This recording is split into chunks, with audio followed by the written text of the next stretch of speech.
only assuming that I don't count myself in the first, you know? Because technically, I was here way before. Like 2 hours ago. I'm just saying. But I won't take it away from you, not today. Considering that we've had a few days off from D&D, well, not even a few days, a few weeks off, my goodness. We'll go ahead and I have nothing. I got nothing. Welcome in, everybody. We're just gonna do it. I have no announcements. We're hoping, I mean, I'm hoping that D&D picks up, because I'm excited for this arc. We'll see. We'll see. Hello? Good day. Hello. Hello. I got nothing to say. Wait, what? We should have said nothing and just like let you. I know, right? Yeah. Yo, don't do that. Maybe next time. Don't do that. That makes me panic. I'm just like, you don't understand. Like that hits me. That's the point. No. And it throws the whole session off. Then I'm gonna have to cancel the session, and I don't think we want that. I'm sorry. Yeah. I'm sorry. Yeah. My bad, my bad. Yeah. Exactly. Shut up. Oh, new stream graphics. Let's go. Our D&D graphics on stream. Maza. How you doing, buddy? Yo, welcome. Yeah, you know what? We're just gonna get into it. Welcome, everybody. Thanks for popping in. I think we're gonna get back into some video games, though. So, I mean, I was supposed to set up a Pal World server, but everybody fell off that game really fast. Excuse you. Oh shit. Except for Bam. Bam still plays, but he is like the vocal minority in this case. There's Yeah, not that's enough true. content though. I mean, I'm finished at it. I haven't finished yet. I'm still playing. Completed Power. I got like halfway through. It's fun. I mean, I'm probably gonna go back every time a new update happens, like a big update. That's what I'm waiting for. And I'm just gonna play it like 7 Days to Die. When there's new stuff comes out, I'll play for a bit, and then we'll go from there.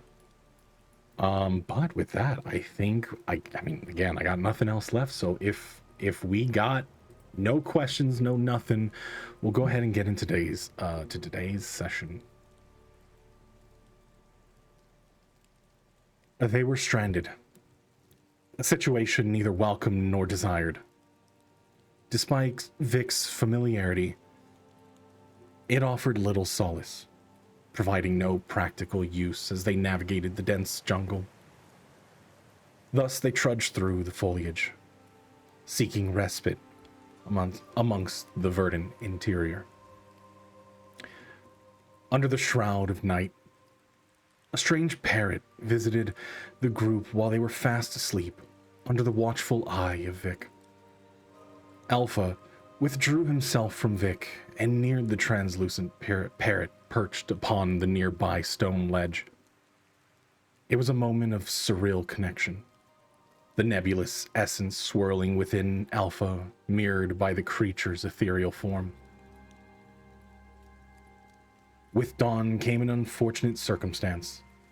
Nuke, plagued by an inexplicable sickness, struggled to contain the turmoil within him.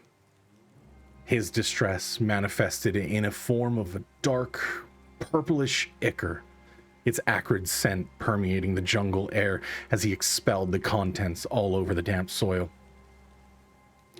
As the living trees converged upon their goblin companion, Nuke's expulsion of his stomach birthed the writhing mass of eel-like creatures from the ichor left behind. A voice pierced through the canopy, urging them not to kill the sentient trees. Vic defiantly struck one down before redirecting his focus towards the monstrosity of Nuke's doing. Things eventually settled as the ichor melted away and the trees congregated around their lifeless brother.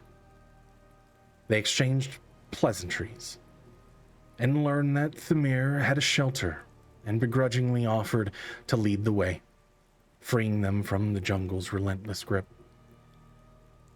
Emerging onto the beachfront, they stared out into the imposing barrier of the sulphurous clouds, its towering presence casting shadow over the shoreline. The tang of salt mingled with the pungent aroma of eggs carried by the ocean's breeze, while arcs of lightning danced across the roiling clouds, accompanied by the constant rumble of distant thunder. Yet their arrival at the camp was marred by a sudden thud. The sound of Medea collapsing to her knees, sinking into the blackened sands of Rusliro. And that's where we'll go ahead and start today's session, as you had but a moment making your way to the sands. And there is no rest for the wicked as you all turn and you see in that very moment Medea hitting the ground.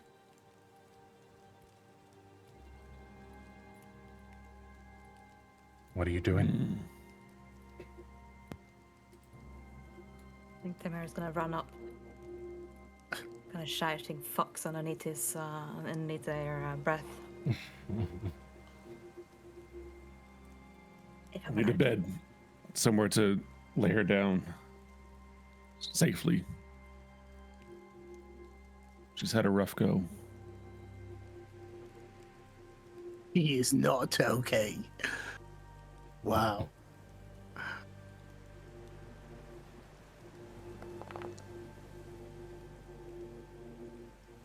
You should pour some water on her face. What you should have done is not to kill the fucking tree. I told you guys. You might have No. damaged your fucking friend over here. She was pretty fucked before the trees. Honestly. I'm going to pour some water on her face. Okay. You pour some water on her face. Oh, Medea. Medea. No response. You see the rise and fall of her chest as while you turn her over. It's not ragged. It doesn't look strained or anything. It just looks like somebody in a deep, deep sleep.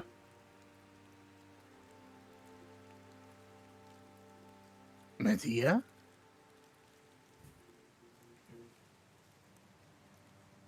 Something's wrong. Like, really wrong. Do I have a general check? See if I can see anything on her body. Sure, give me a medicine check.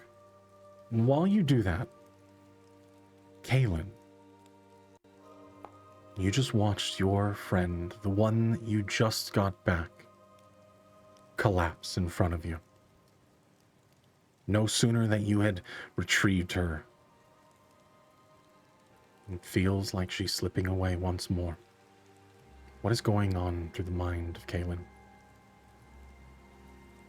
He would definitely want to roll a medicine check as well. Go ahead.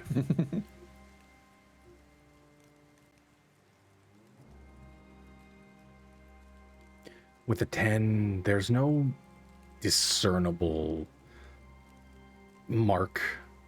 I mean, you do see a few wounds on where her wings meet her back. It seems as though there was some heavy bruising across them. Kaylin, you do see this as Medea's turned over, the heavy bruising around, but it doesn't seem like this, it's not enough to cause some kind of internal injury to the point of collapse. In fact, any type of damage that you see is merely either surface or what has been experienced within the last moments of being awake this morning. Nothing stands out at you at the time.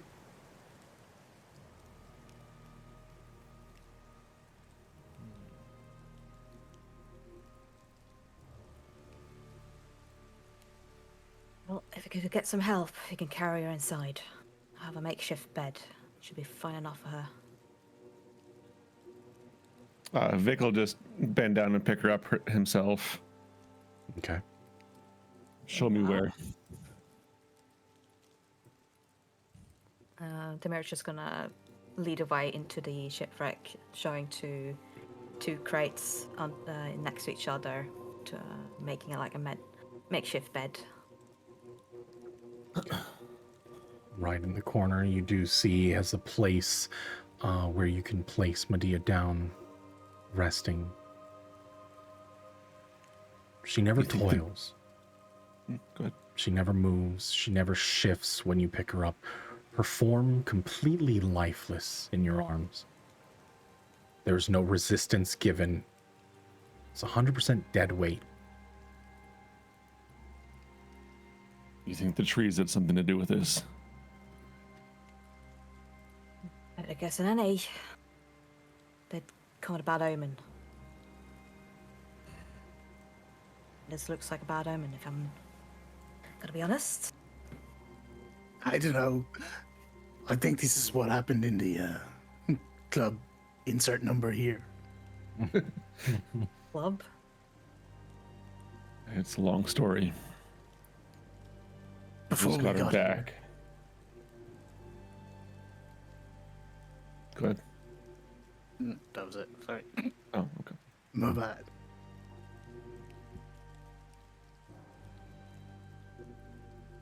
I mean, whatever they did to her, they could be doing that to Katrina right now.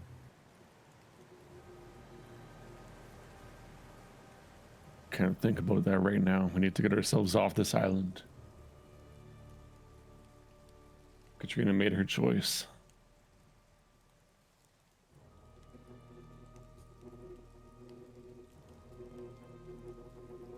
I mean, you did say it was like months away. Right? Indeed. Oh my god. I think I'm having a panic attack.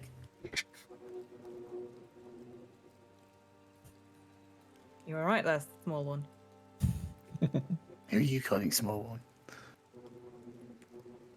People that smaller than me. Good point. Nuka's just gonna go sit down on a rock.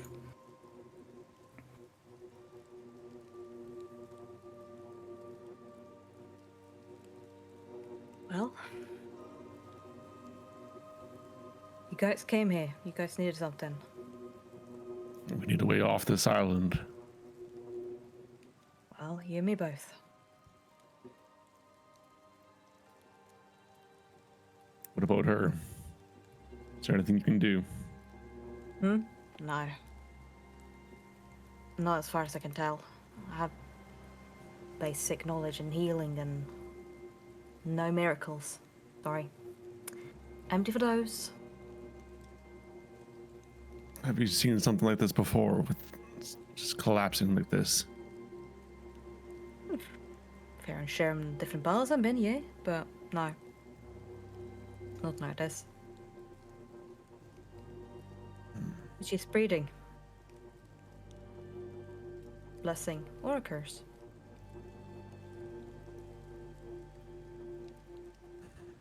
So, what do we do? Do we like wait for her to wake up, or does Vic gotta carry her?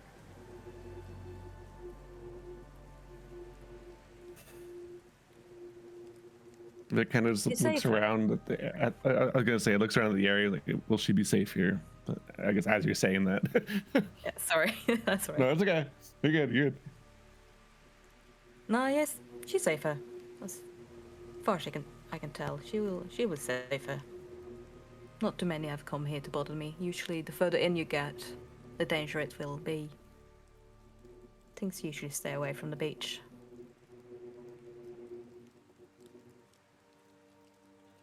So we stay here then. I mean, we're not going to, start making our way back to Pernios and, leaving her here, surely. And how would you wish that we do make our way back to Pernios?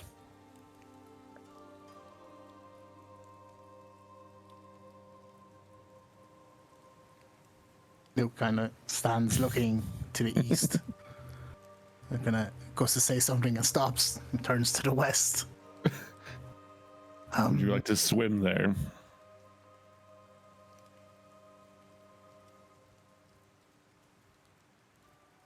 I already tell you guys, it's not worth swimming there. You cannot go past that fog out there. If you don't have a death wish, that is. If you want to die, go ahead. I won't stop you. I mean, I don't think I know how to swim. Can't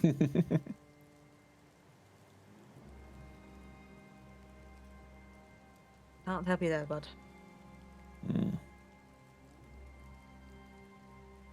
Besides, we need a Well- faster way than swimming or even boat at this point. Yeah, boat is not going to work it either.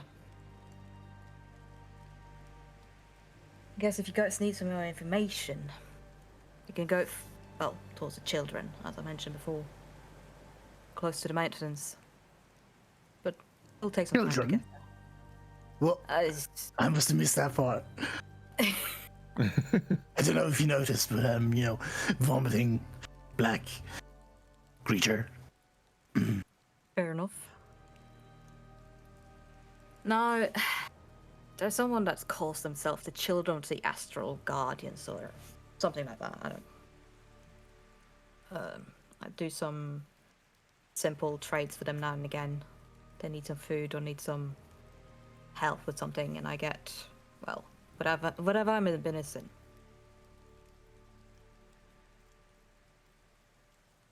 Maybe they will help you. Well, I guess we could rest up here for, a day or so. Maybe Medea will wake up and we get a rest and we can go see them. Cool. I believe you said you got some food around here. Yeah. What you got? Got some simple rations, some meat I've been caught, some fish. Some meat. Well, Any bread? no. Oh, I'd murder a steak sandwich now. Yeah, no, sadly. I don't have a place to farm things like that. I catch whatever roaming this island, trying to eat at.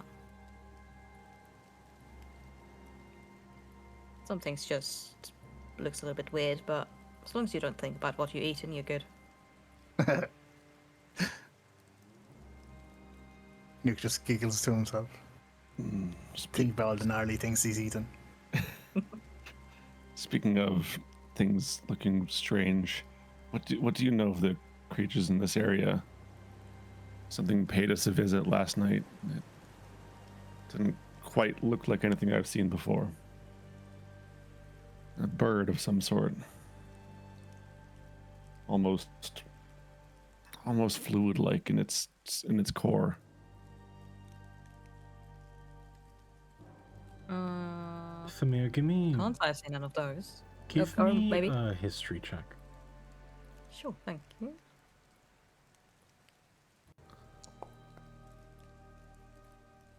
Oof. That's a no. You're not sure.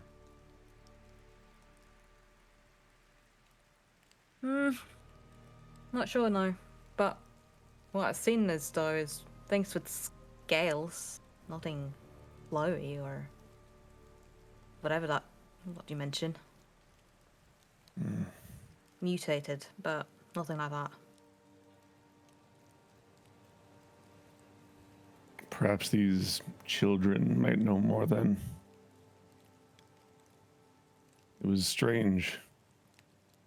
Part of me reacted to it in a way that I'm not used to. As though it was drawn to it, but then it went away.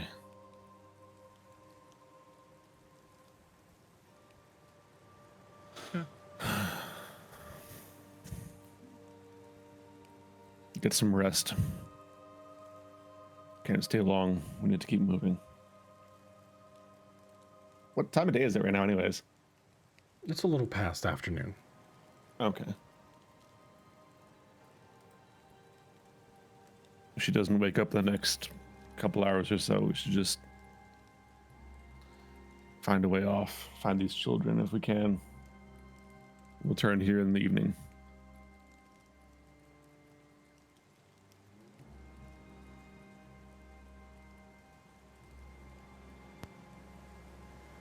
Sorry, I zoned out. How far away are these kids?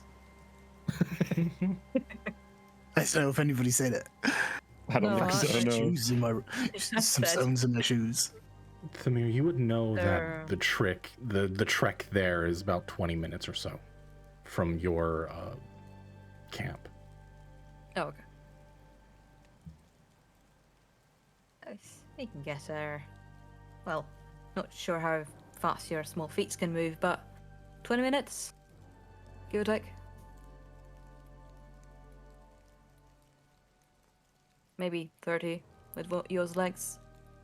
Just like looking Nuke up and down. He's faster than he looks. Nuke holds up 3 digits to you, Tamir, but says nothing. 3 digits? Oh, Okay. nice. Huh. That's one new insult. Or is that the numbers that you can count? Anyway. If you guys need some rest, I guess you can find some place to, well, get cozy in the ship. So I expect like a cruise ship servicey.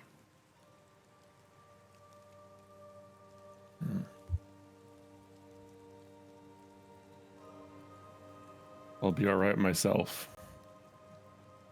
But again, Kalen, Nuke, if you need a rest, take it.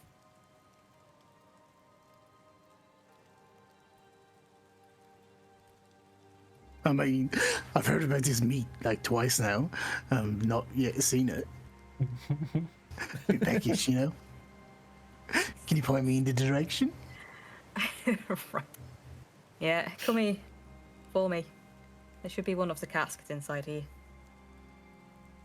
Kind of like just skirmishing around in one of the crates they have, and comes forward with like little bag with some cure meat in it.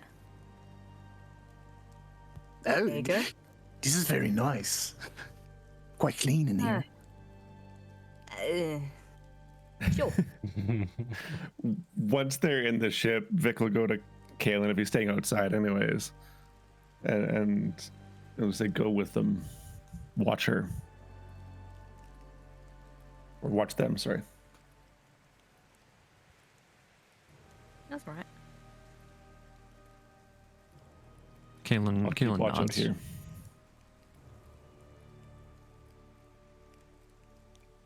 And in that time, the conversations that are playing out in front of you, almost like distant sounds, what would be going through Kalen's mind in this moment? So he's, trying to manage between, like, getting his long lost friend back, but having to sacrifice another to get there. And also now, like, the friend that he just got back is now mysteriously unconscious. It's all really overwhelming. And he's sort of trying to just keep himself relatively together. But he's having a really hard time doing that. Not able to disassociate as many people could. You step into the relatively dry, broken shipwreck that Thamir had set up for themselves. The beach itself is quiet, and you don't notice any creatures. The dried meats that you partake have a slight, almost astringent flavor to them. It's off-putting in some ways. For those brief moments, you think that, no, this has gone off, but there's no, like, adverse effects. You don't feel any rumbling in your gut, and eventually you do get used to it. You also notice that there is the color of the flesh itself. You've seen dried meats before. it's still different. It still carries this almost like vibrant pink through its musculature. Are we taking a short rest or a long rest?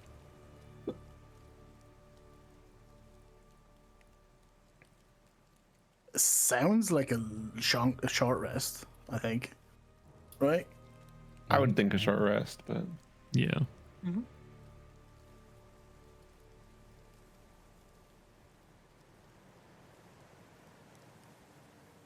All right. So while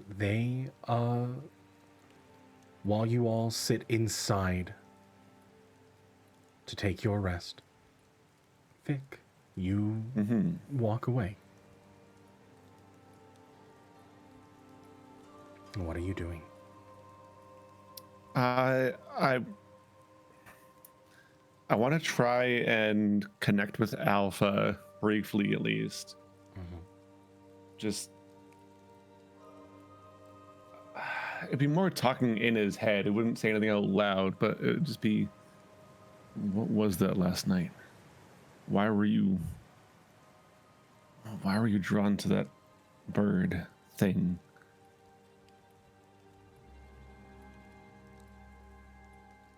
Do you want to take care of it yourself, or should I? That depends. I'm assuming there's a role to it.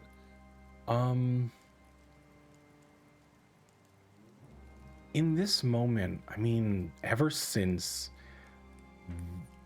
the ability to split between one another, he's never been inactive. Like, Right. you can always sense the presence there. Yeah.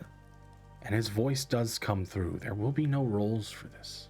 You can Okay. If you want to take care of it, go for it. Then. easily converse with yourself. I don't know. There was something familiar.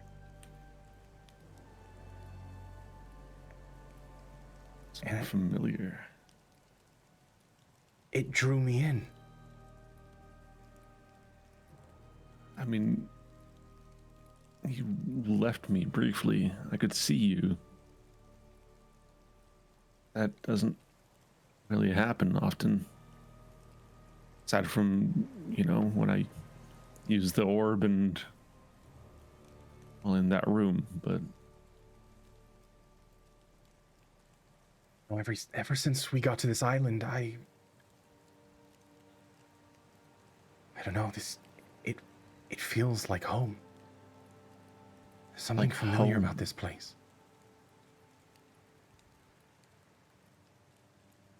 like home as in you came from here. Somehow. I don't know how to explain it, but ever since I seen the bird, I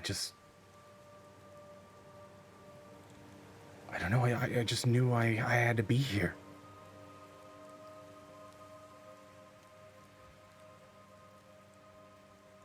I need to find out more. I don't know if I trust them, though. Just be cautious if you're out on your own.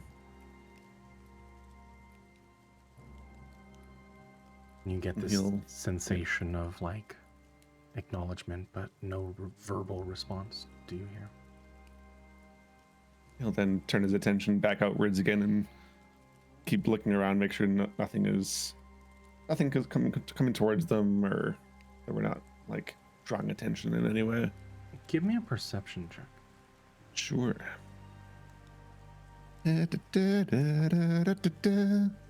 Not bad. You look out over the black sands, and there's about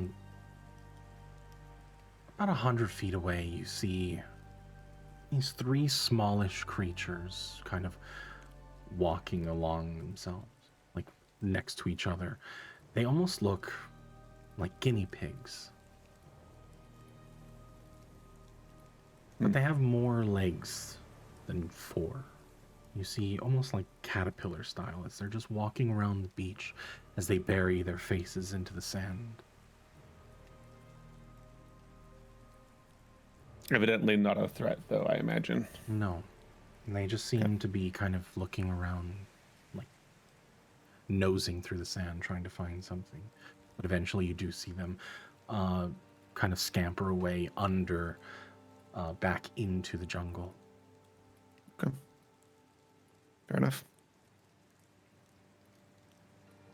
But the day passes and night slowly, you can see the evening starting to set in as everybody can get your short rest. So if you would like to heal, go ahead and do so. If there's anything else you would like to accomplish in your short rests, now's the time to ask.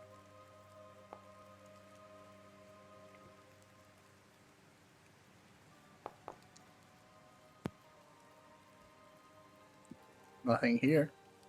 Okay. No, don't think so. All good. In your hours of downtime, Medea does not stir, doesn't move, doesn't toss or turn. Breathing remains the same. Constant rise and fall of her chest. But nothing beyond that. Unresponsive. You don't even see darting of eyes back and forth, caught in a dream.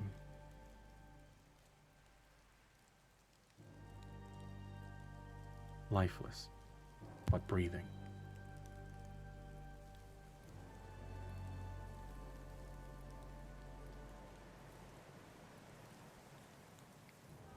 She must be really exhausted.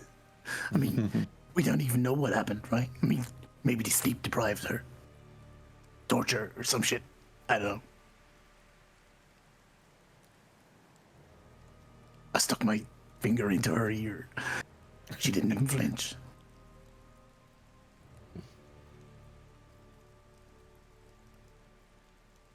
She has had a rough go of things. Perhaps she just needs rest. Perhaps it is something more, something that they did to her. We won't know until she wakes up again.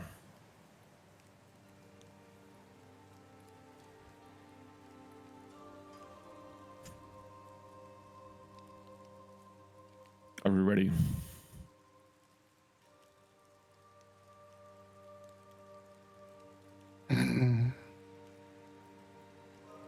I guess so. New cops up. Vic just nods to Tamir. Lead the way then. You have your walking boots on. So lead them towards the jungle and towards the mountains for the camp. Okay. What walking boots? I don't even wear shoes. I have no fucking idea. Hey, Mitch just looks at all of you like, okay. Did they put different shoes on? Like, I mean, what else are you gonna do with shoes on, right? Aren't all shoes walking shoes? I would think so. I think she spent too much time on her own. She's lucky. You have found yourself with a very interesting bunch as you all make your way through the jungle. It's not a difficult trek through. Everybody give a perception check.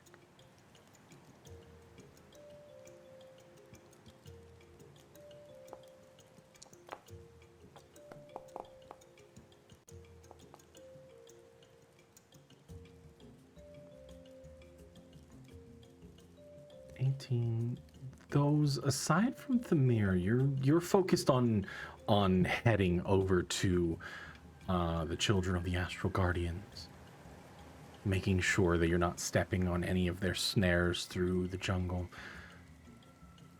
The rest of you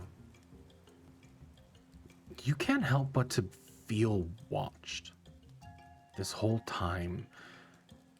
You're not sure why, but as you look through, you catch glimpses of like eyes in the distant jungle catching the light at the perfect angle before it vanishes quickly.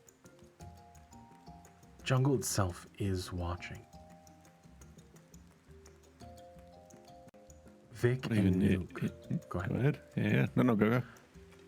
As you're looking through one of the jungle trees, the palm that kind of hangs over this trail, and you're noticing that this area has been heavily trodden on. Like you can feel the compacted ground beneath your feet.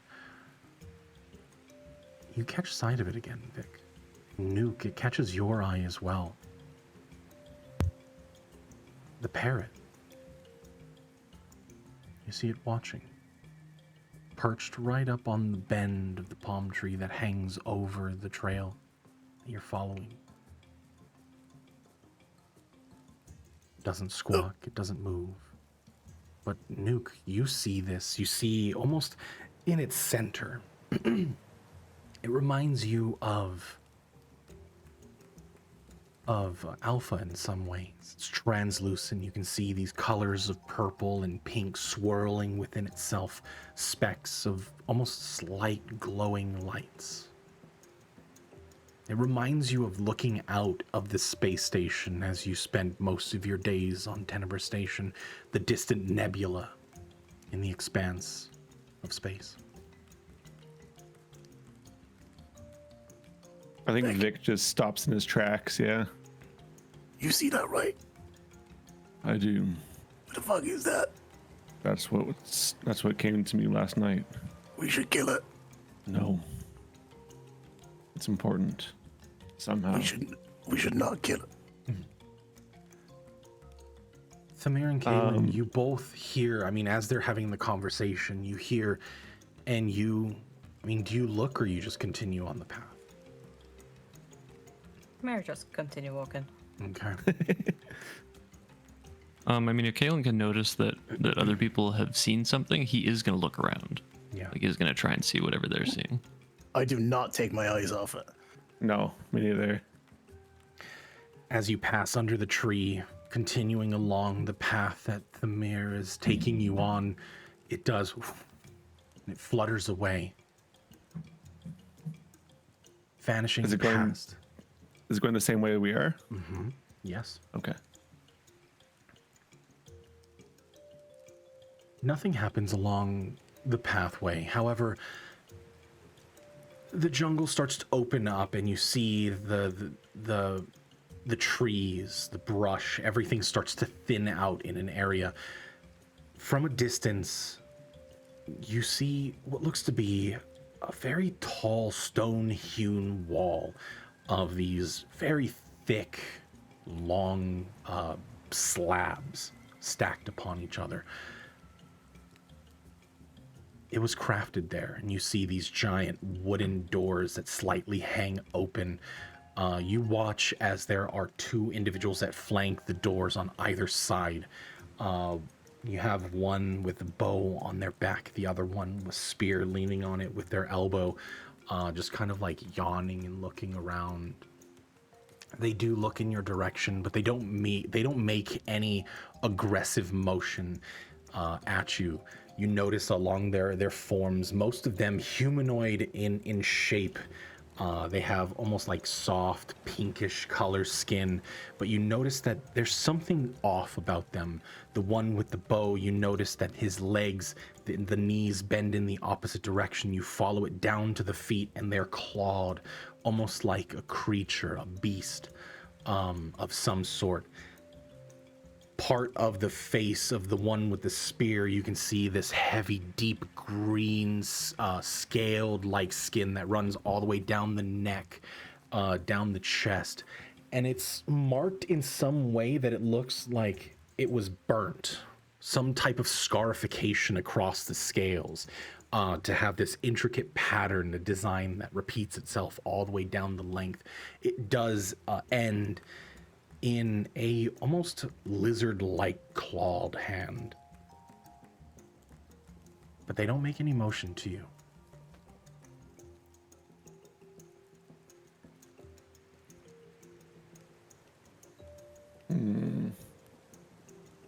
At the sight of them, Vic's eyes are gonna fade to like a dark gray, and the blue flame's gonna appear in them. I'd like to use my magical awareness, just to look around and see if there's anything like magical around us, or on them, or about this archway. And the wall immediately lights up. You see everything start to glow, the weapons, some type of enchantment across both of them. And in this moment you see, as there is this wisp of energy, these tendrils that kind of wrap around, and in that brief moment of your magical awareness, you see kind of a silhouette of a figure that stands behind the individuals that stand before you. Like a figure that looms over in this blue ethereal color, and then eventually as it fades, you lose sight of it.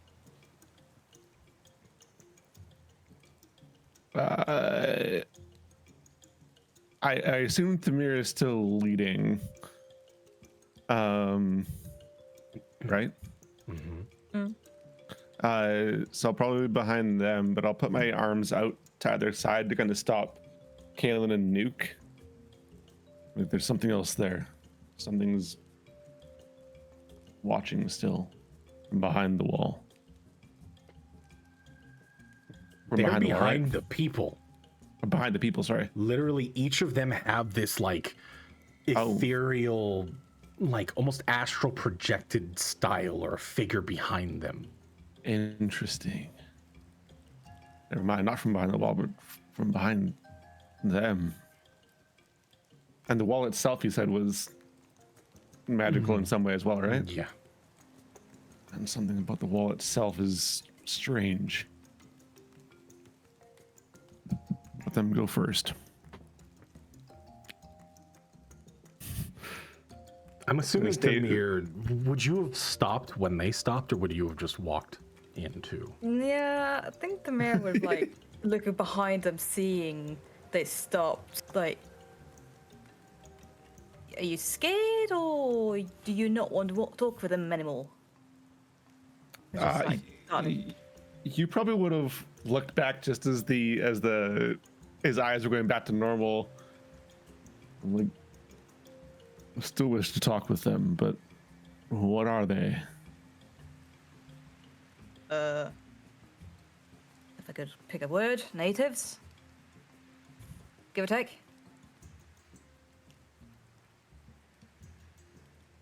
He gestures to the two that are standing there. Are these them? Some of them, yeah.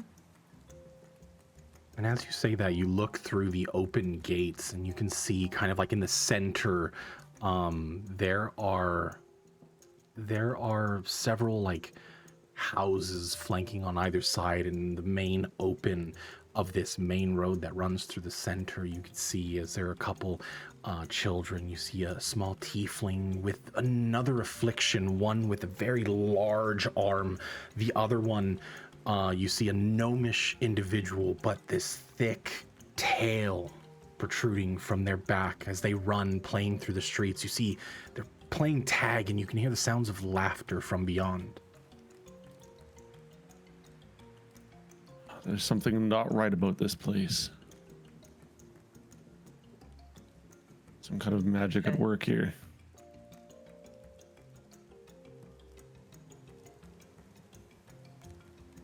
Just kind of like reluctantly steps forward again, but go ahead. Yeah, Nuke like stands really close to Vic right now. I'm getting like super close to his legs.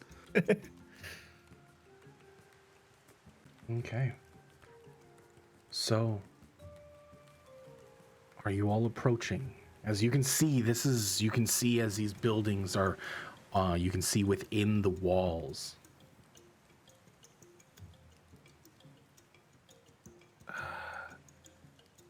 I guess we're approaching, yeah. Or at least Vic is. Right. Walking. Can't wait anymore. I'm just walking straight in. As we pass the two outside, I don't want to look at them, but I want to look at like where I saw the figure behind them, at like where its head would be. It's kind of like looking where it was. I know it's not. I know I can't see it now. You would be But, looking like, up. Yeah, exactly. Yeah. Just to like signify that I know something is there, I guess. The individual turns to you and gives you a smile and a nod. Oh, that's creepy as fuck. Okay.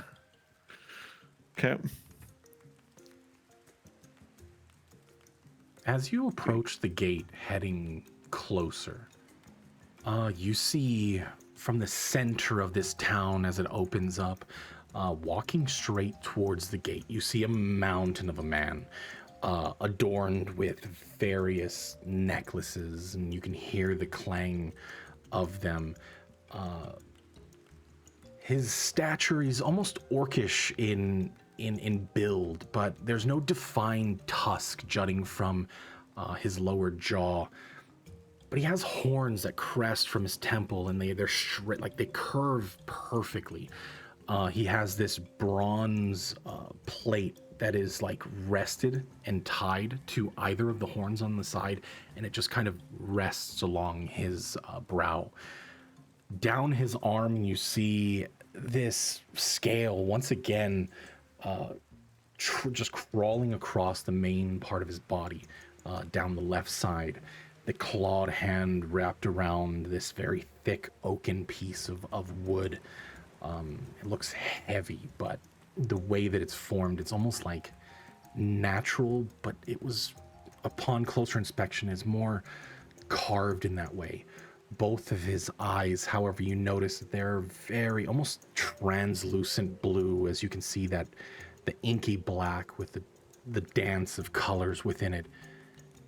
As he does make his way to the gate, as you are coming close to it, you see the flutter, and the bird that has been watching you perches right on his shoulder. And you see this individual stand before you. Doesn't say much. He does look at one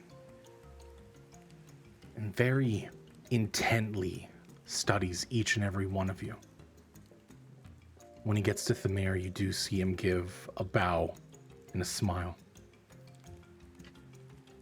So it seems you finally brought them here. Right. Yes. Were you expecting them? We have been expecting them for some time.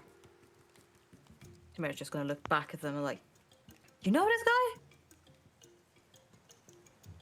No, but Shakes his head. that's what's been watching us. And I gestured to his parrot. And he reaches down into a pouch on his belt. And Thamir, you immediately recognize, now hearing and seeing the creature, you've seen this bird around this individual all the time. He reaches in the pouch and he pulls up and he feeds it on his shoulder. Oh, you mean Tuka? Of course. It's the guardian of the island. Tells me everything that goes on here. The guardian. One of the few.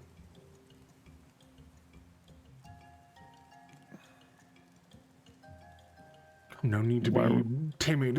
Head on in. There's much to talk about.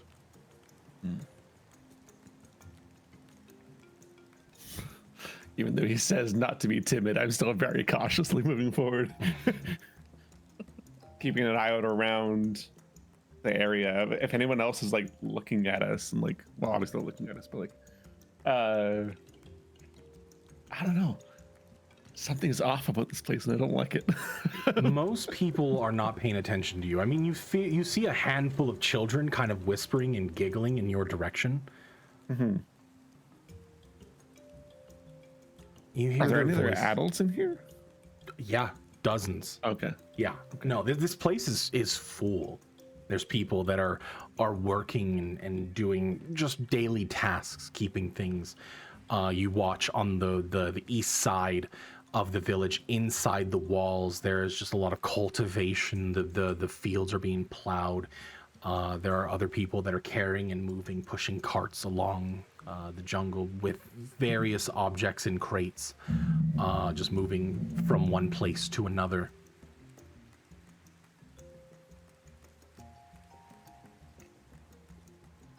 Is there anything else you would like to get, unless you are going to follow this individual?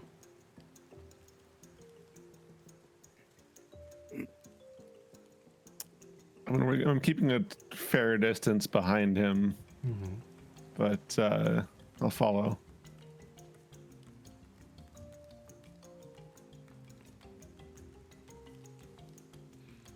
He does kind of, you see his head just tilt as you are like watching him the way that you are. It seems that he notices, or at least he feels, that he has that sense. And you can immediately like notice that he also is like watching in some way. His voice comes through, and eventually you walk to a smallish tent in the far back around this like curved wall.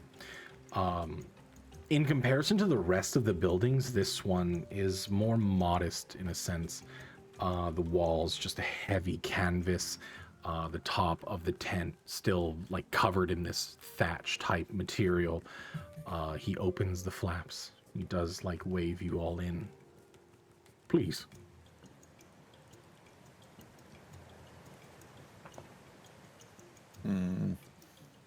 Mara's just going straight in. I still don't trust this guy. I feel like it's probably a bad idea, but I'm going to do it anyways. Once he opens the flaps, I'm going to trigger my second magic awareness as well.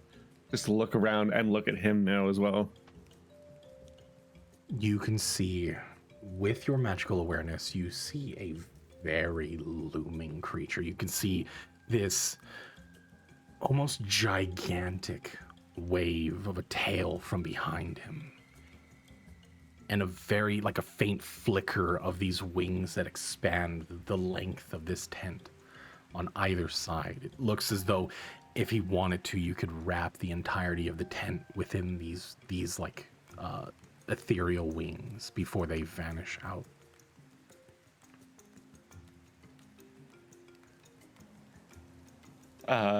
Interesting. In my head, more to Alpha than anyone else, or specifically for anyone else.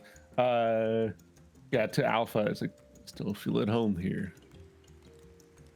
Because I'm guessing he sees what I see, but I'm gonna be honest, more so now. I did not expect that answer. Interesting. All right, we'll step in.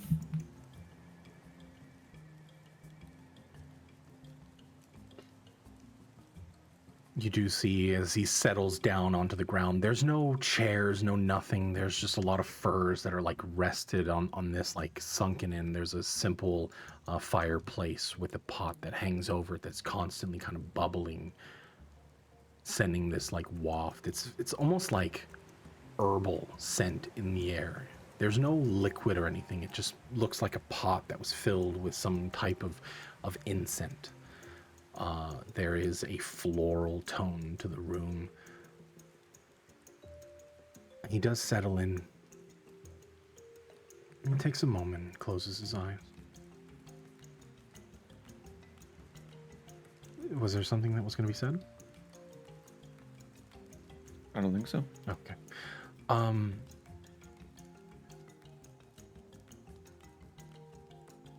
I'm sure you have a lot of questions, but I assure you there will be time for all to be answered.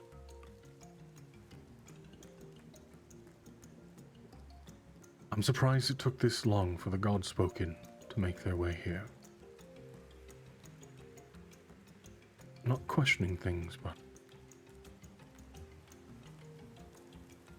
life works in mysterious ways. I just look to the others. Odd-spoken. Who? You? Looking at Nuke. All of you. Nuke is just like wide-eyed this whole way. He's trying to take everything in. And when you notice even that Vic is like taking a couple of steps away from him, he like scurries to like stay within range. He's just watching now, trying to figure out what the fuck is going on. You, little one. You're from the stars, are you not?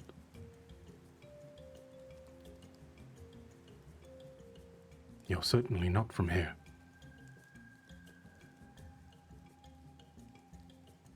There's an obvious look of like, how the fuck did you know that? But he says nothing. Everybody roll an insight check. Uh-huh.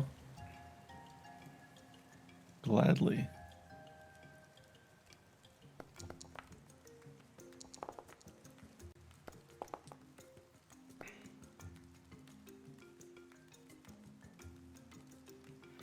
Okay. Nuke, Vic, and Kalen.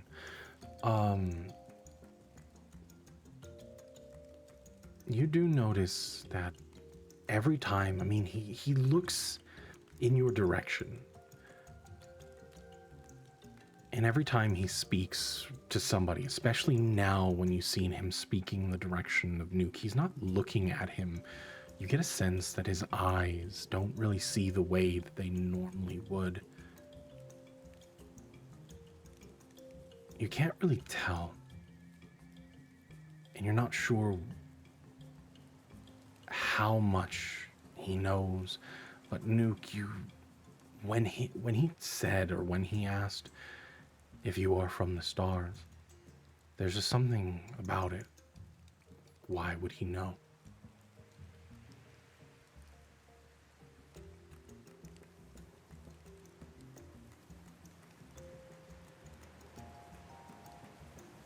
I assume that your friend, the one that sleeps, didn't wake up, correct? She did not. Is it your doing? Huh.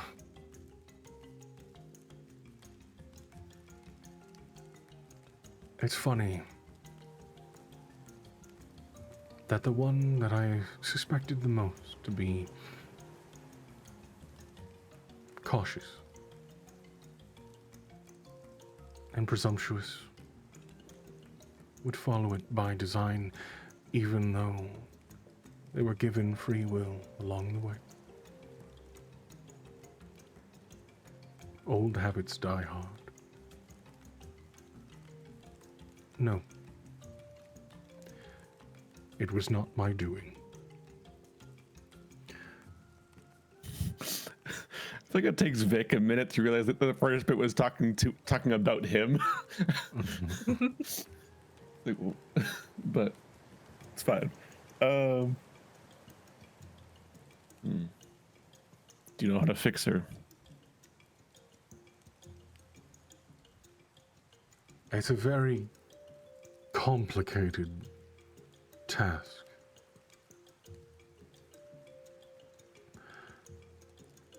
It's not necessarily what we can do to fix her.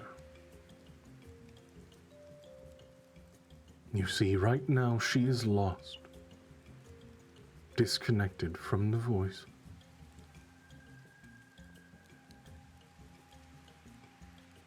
She wanders the ethereal sea, alone.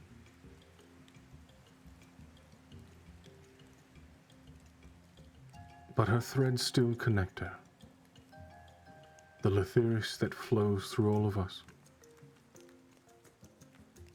Not fully severed.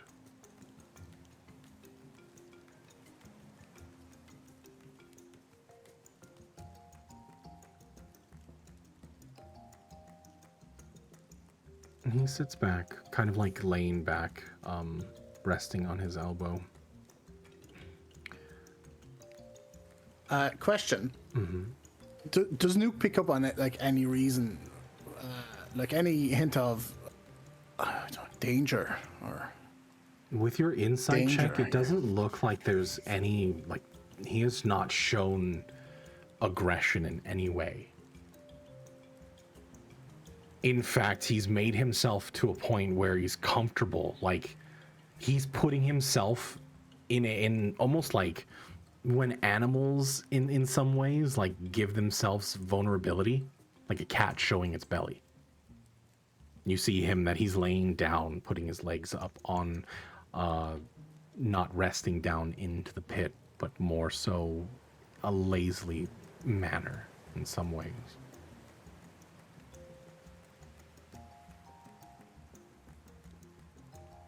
I understand the tension, and you will get the answers you seek.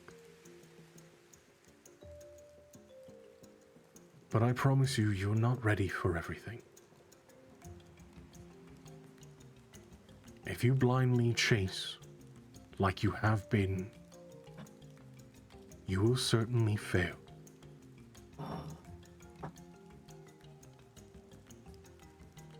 And he does turn to Vic, and this is the first time you see that sternness come through. However, you pose a very, very big threat to the equilibrium of this jungle. And I cannot permit you to roam freely.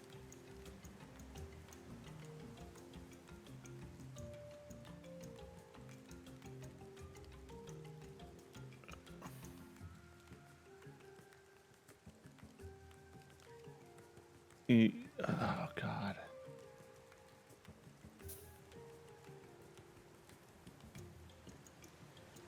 Yeah, I'd be an arrogant asshole. What say do you have in where I go in order to get back to my home? I have all the say in the world right now.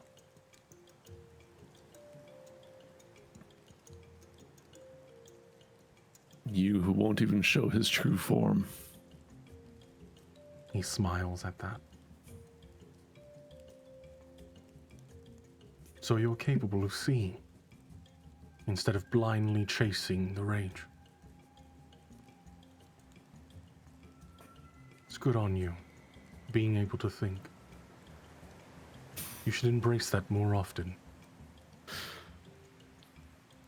I hear Timir snick in the background.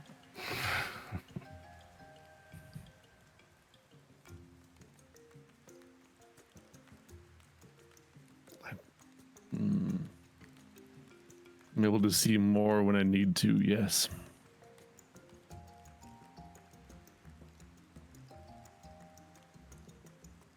And yet you allow yourself to tunnel and see nothing when you deem necessary. You pull on powers that you do not understand. And that is why I can't permit you to walk around freely. Because that, my friend, will get everyone else. He looks between each of your allies. It will get them killed. What's that supposed to mean? The power that dwells inside your friend here will draw everything that wants to do harm to you in your direction. This jungle will be hostile to you. And it'll only get worse from here. So, what are you proposing? You want to lock him up? Nuke's finger starts to touch the mechanism on his hidden blade.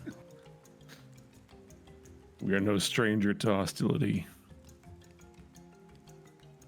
The only ones hostile are you. Well, explain yourself. What do you mean he can't travel freely? It means until you're ready to leave. I mean, I will not permit him to leave this village. He will be safe. He will be taken care of. No harm will come to him.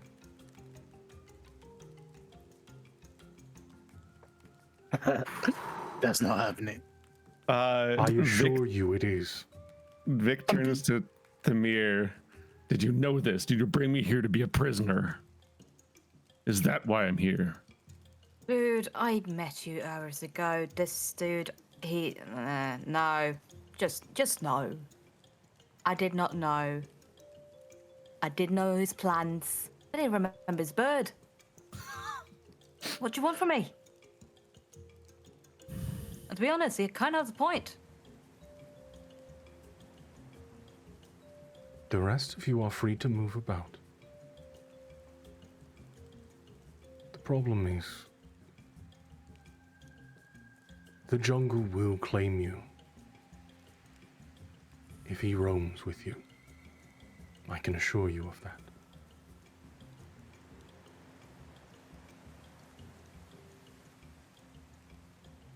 Well, just as well we're ready to get the fuck out of here then, right? We're looking for a way off of this island, or is this even an island? Is this an island? It is an island, yes. So, we'd like to, leave. And do what, Starchild? Roam around the lands, chasing ghosts, solving nothing in your wake. You're here for a reason.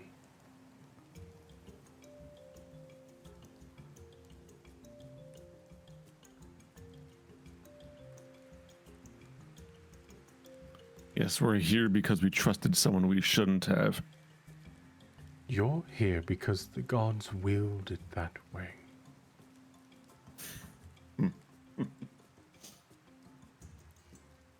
All of you people and your gods. Kinda reminded me of the Knockfair. All fucking weird and shit. Which one do you follow? I follow none. Did you decide that their fate decides yours? As one carrying the rage within him, borrowed from the gods themselves, you should understand the most of all. And he does turn next to him. He looks at Kaelin.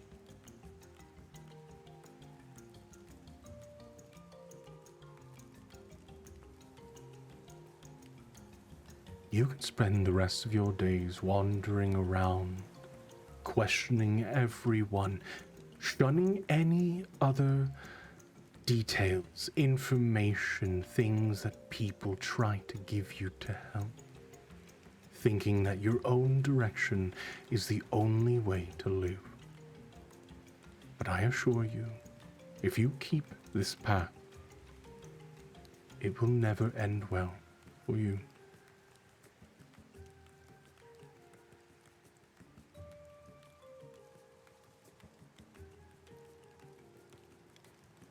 I can't just sit back and let it happen. Can't just let the Warforged be taken and destroyed.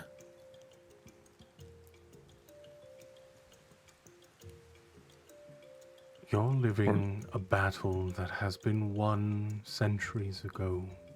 Why do you still dwell on the past? Sure, there are still some that are subjugated in ways, hidden from the world. But the world is changing.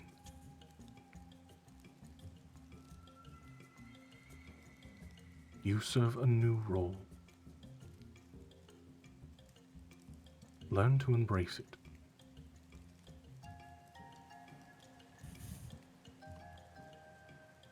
What role would that be?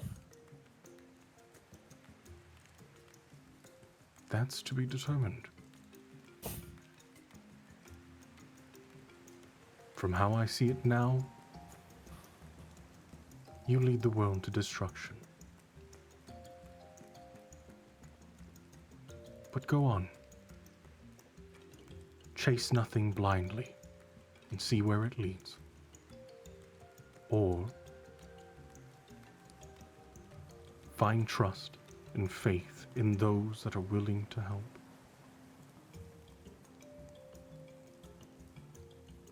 Trust has gotten us nowhere so far. Aside from on this, whatever this is, this island. Trusting those that are worthy is what has made me survive.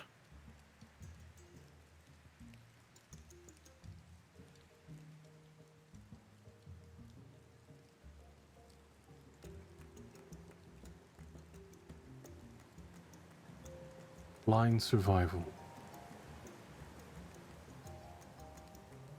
Do you really live for yourself? Do you really live to save your people?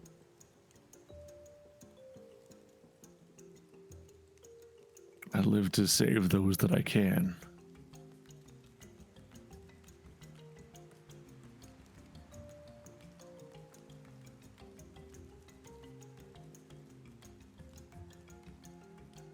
And yet, you spend all your time in this self-fulfilling, self-righteous mentality.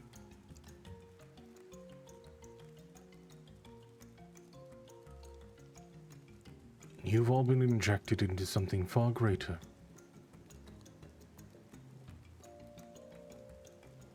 Yet you only see the surface of it all, ready to rush out into the great unknown without ever questioning what is there waiting for you. And he does lean back once again. Please, enlighten me. What are you chasing? What are you saving? Who are you saving? Who is your main threat? What is your purpose in this world?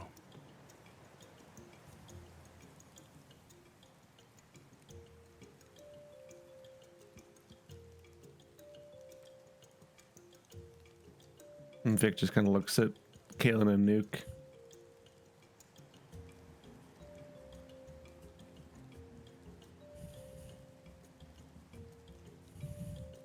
I give Vic the eyes, as in, you know, should we jump them now?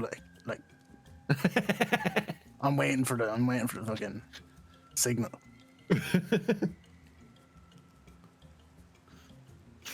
Nuke's ready to fight. All right. Kalen. He does turn to Kalen. And what do you call yourself?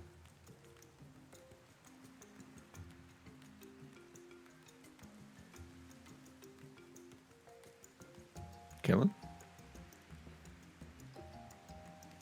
Hello, Kalen? Quest?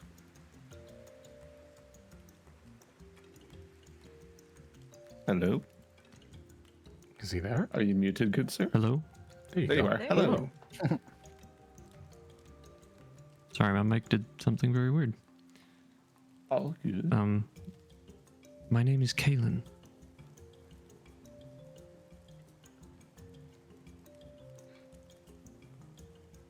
The look he gave to Vic was sort of like concern, but tell him the truth, basically. A sort of nod of approval.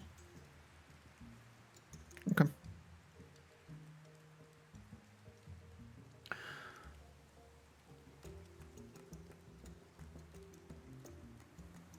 I think you all would do well by making a little visit towards the edge of town.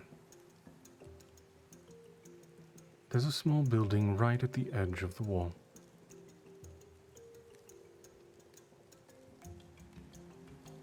I'd like you to make your way there. Make it away.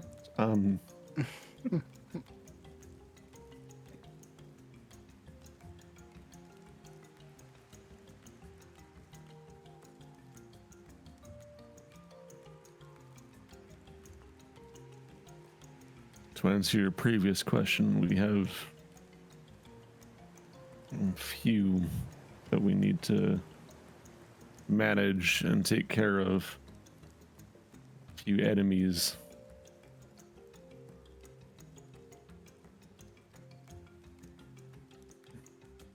As for myself, Data S'mores is at the top of that list. He smiled. But small cogs in the greater machine.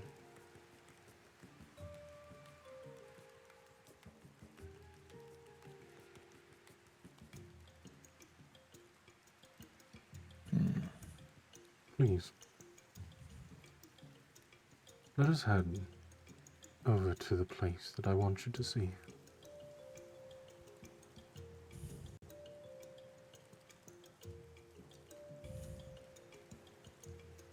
He gets up and walks out of the tent, leaving you by yourselves. We gotta get the fuck out of here. Agreed. He's not as he seems, though. He's much more powerful than he's letting on.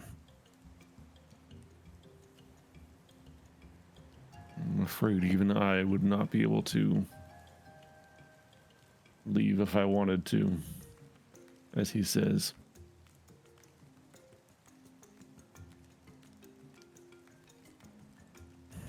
Whatever he is, it is not as he appears. Well, if you say he's powerful as he is, maybe it's our ticket out of here. And I think Timir's just gonna walk out of the tent. How the fuck did he know I wasn't from here? That was pretty weird. I've not mentioned that once since we got here. I have the feeling he knows much more than he should in a lot of different ways. Besides, he was expecting us, it would seem. How would he know that as well?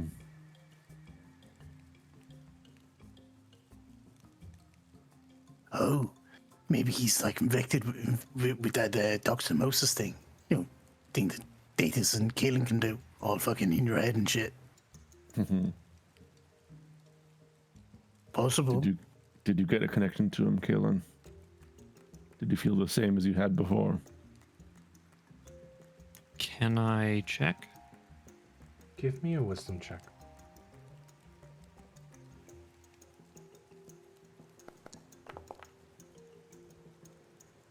You didn't feel any connection. I really don't think he's connected in that way.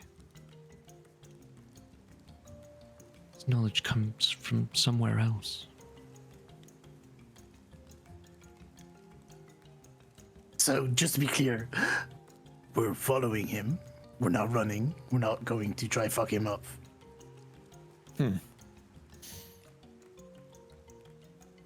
I admire your spirit, you know that, right? Me too. I don't believe that we could, as you say, fuck him up.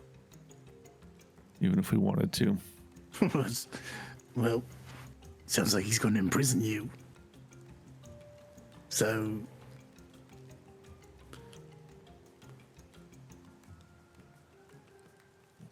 If I can help it, imprisonment is not on my list of things to do today. we've just got to be back way out of this place, right? Should follow him for now. But remain cautious. There's much in this place that I imagine is not as it seems. Even those guards at the front were putting on a facade.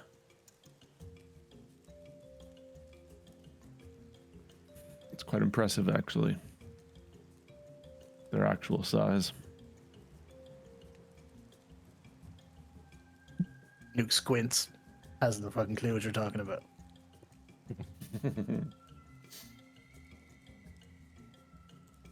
Right. Well, lead the way then. But I'm just telling you, Good. I want to fuck this guy up. Just saying. Just saying. If Tamir is already outside, I guess to Kalen and Nuke as well, or just to Kalen and Nuke. There's something else. Alpha feels at home here. Like he's familiar to it somehow. I don't know why, neither does he. That's the other reason that we need to figure out what this place is.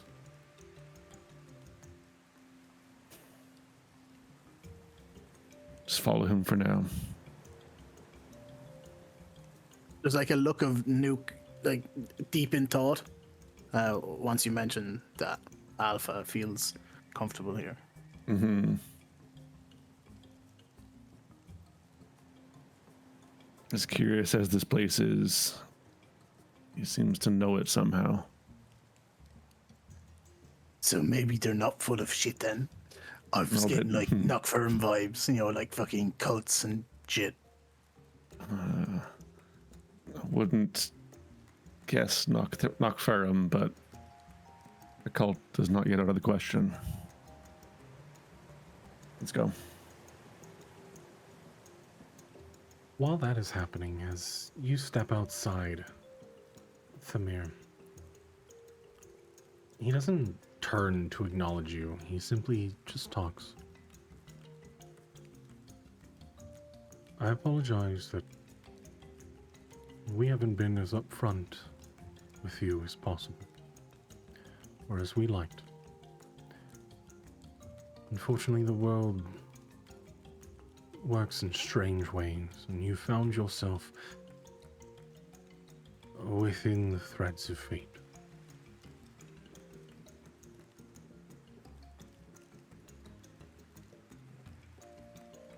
Right. And can those fated threads be cut off? Unfortunately, that's not how things work. Right. When people are Poor chosen, sound. they tend to stay that way.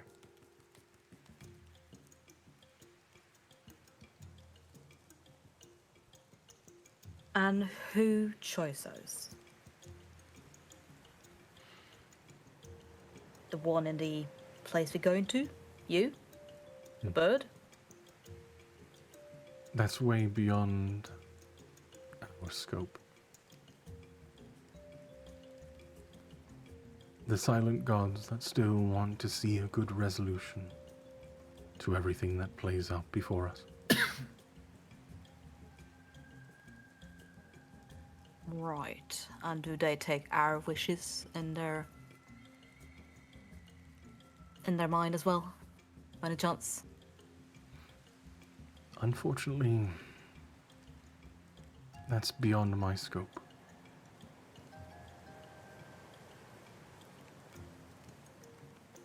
Right. Alright. Yeah, okay. Yeah, whatever. Yeah. At that Just gonna, point, like- go ahead. Yeah. No, Tamara's just like scratching their face, just like, yeah, okay, sure. Whatever. It would be at that time the rest of you would exit the tent. You see the mayor and this individual waiting. Are you ready?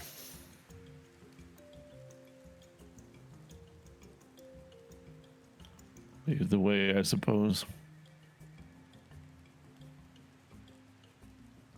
And he starts taking his strides forward. This massive individual. You notice now that walking behind him, Vic, there's not very often people that make you feel small. This is one of those instances. Just the broadness of his shoulders, his stature, though there is still a hunch in his walk. And as you're watching his stride, you can tell that there is a bit of like weakness in his steps at some point. But you can tell that he's like trying to hide it in some way. Interesting. Walking to the east side within the walls, you pass several dozen more of these houses built from native jungle woods. More people doing their daily routines, children running around. The bird still perched on his shoulder, however, turned behind, looking at you, Vic, the whole time. Can I try just like mentally reaching out to it? Like, what are you? See if it responds in any way. Like similar to how I reach out to Alpha is all I'm trying to do. You try to focus. Give me a wisdom check. Sure, I can fail one of those real quick. Wisdom check. Maybe. There we go. Oh yeah. Lovely. Nothing. Okay. Just kind of grunts behind everybody and keeps walking. He steps through, and you see this opening this far, and the buildings themselves are becoming more and more sparse as you get further and further towards the back wall on the east side of this small, like, enclosed village. And then you see a building, not hewn stone or native lumber, but this grayish material, almost concrete-like. The steel door on the front, markings across the side, though no handle can be seen. Nuke, this immediately stands out.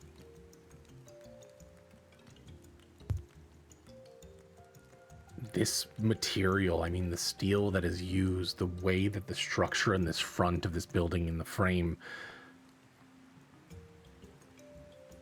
it looks like Tenebris Station.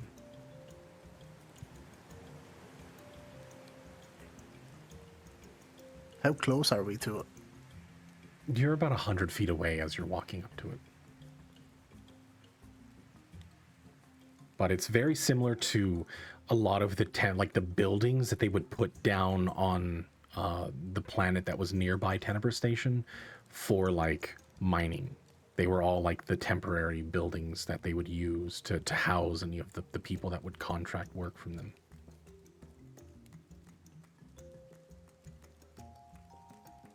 I like look towards the others just to see whether they're noticing what I'm noticing. I don't say anything, it's just like a look of surprise on my face. Like I wasn't expecting to see this type look.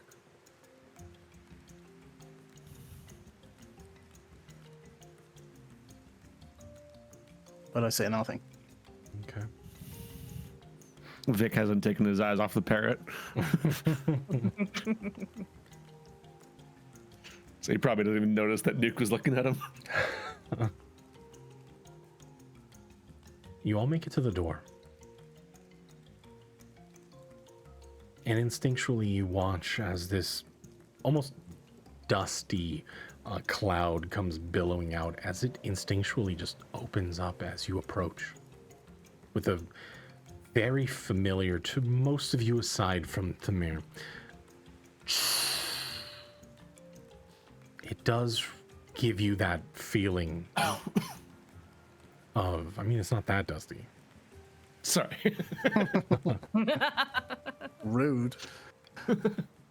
But Besides, I don't need to breathe. This is fine. you find your way right to the door.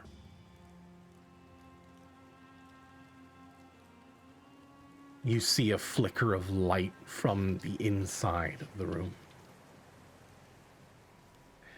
Kaylin, you're the first one to feel it, but there is a presence in there.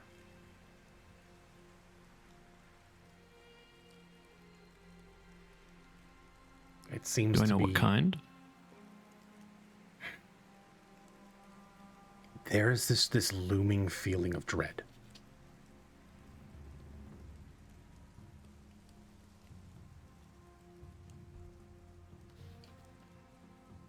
There's just this weight, almost like a pressure upon your chest.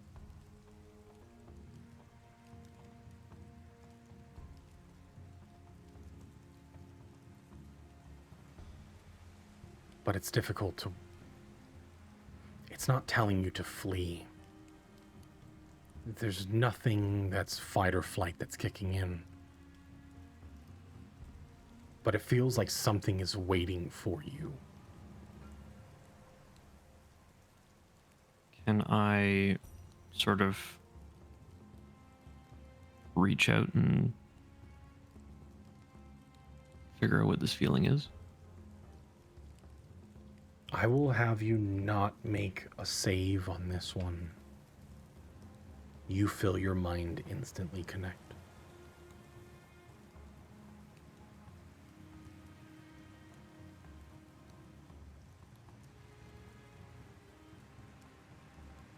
Like the connections that you've had with Datus Moors, you feel another mind in yours, strong.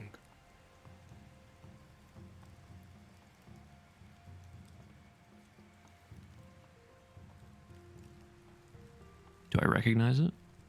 No. But it feels familiar. Someone in there. Someone connected.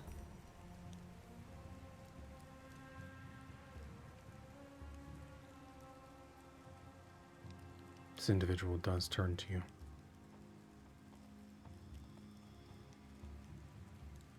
And they've been waiting for you, Kaylin.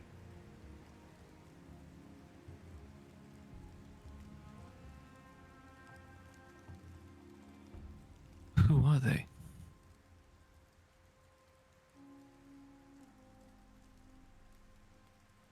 It's not a question that I should be answering.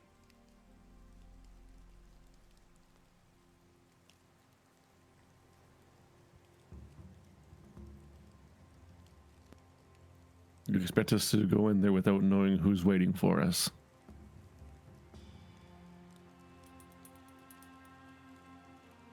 Or don't.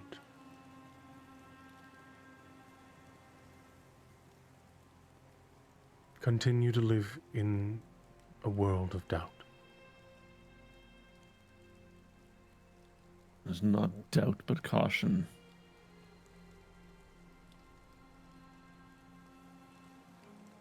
And look at where your caution got you. Stranded far, far away from your destination. And this is where not enough caution got us. In no uncertain terms, looking at Kaylin.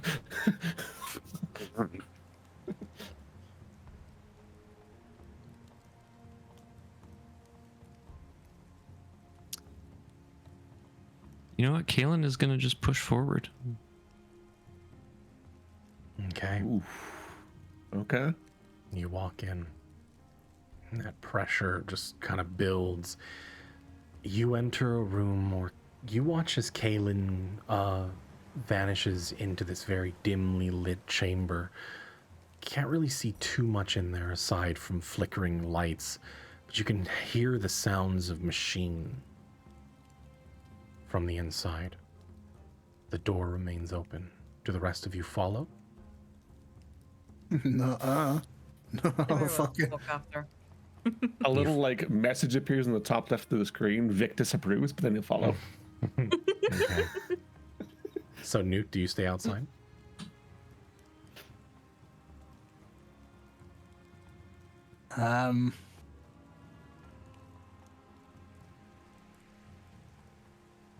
Can I see any of them from where I am? You can. The chamber is not that deep. You can see them. But you watch as they vanish, like when they step inside and you hesitate, the door closes.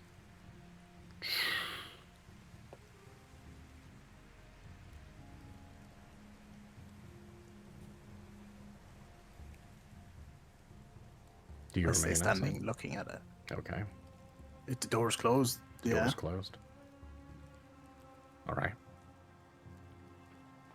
So with that, we'll go ahead and head to the section. As you step inside, you are greeted with machinery, devices that are foreign, but they still feel familiar in some ways. Knowing that not long ago you just left the spaceship. You had left Tenebrae Station. At the far wall in the back, you see is this cylindrical chamber sits open. You can see as there's just dozens of just mangled cables running in and out from kind of like a grommet on the side, sealing it from the outside. And you can hear ragged breathing, almost like some kind of metallic or machinery like diaphragm expanding and contracting.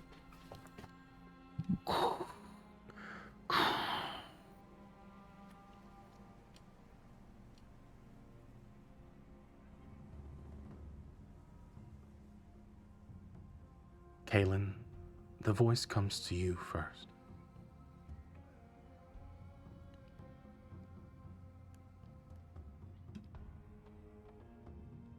Come closer, my son.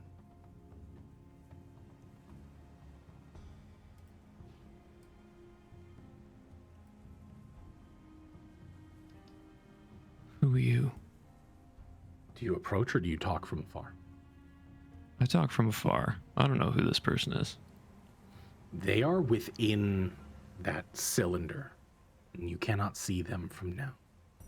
However, the rest of you don't hear the voice.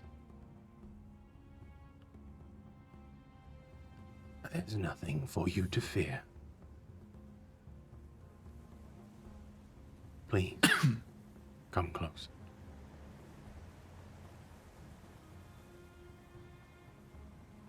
You say there's nothing to fear, but I don't know that. Who are you? You watch the front kind of open up. You see the cylinder crack open. You hear the depressurization from the room. It opens and you watch as it clears out and normalizes. You can now see that where all of these cables were plugged into, you see a form laying motionless on a table. Ragged, a deep crimson skin, as each of them plug buried into and under the skin of this individual. The ashen crown that sits on his head.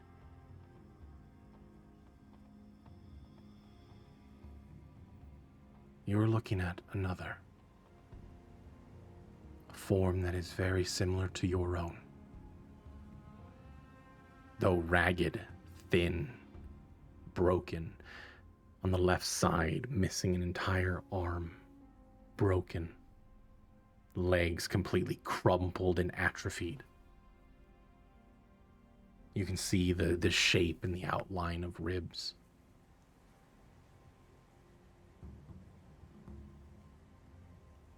His voice does come out, this time now vocal rather than inside Kaylin's head. I apologize. That connection is tiresome for me. I can't maintain it for too long. So please, come closer. It's difficult to speak at this volume.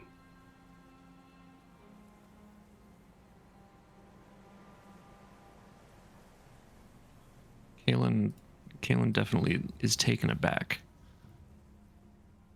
And pauses a moment.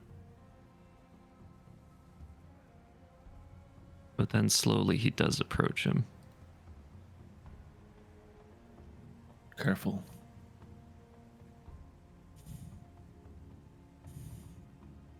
What are the rest of you doing? I think Timir's just. Oh, sorry, you go first. No, go ahead. Go ahead. I think just mainly like Timir just leans over to both Nuke and Vic and like, is this talking thing a normal thing? I wish it was more uncommon than it is. Right. Okay. So, normal. Gotcha. Just Timir, gonna lean back. you notice that the figure that is laying in this, like, almost kind of like an iron lung type machine,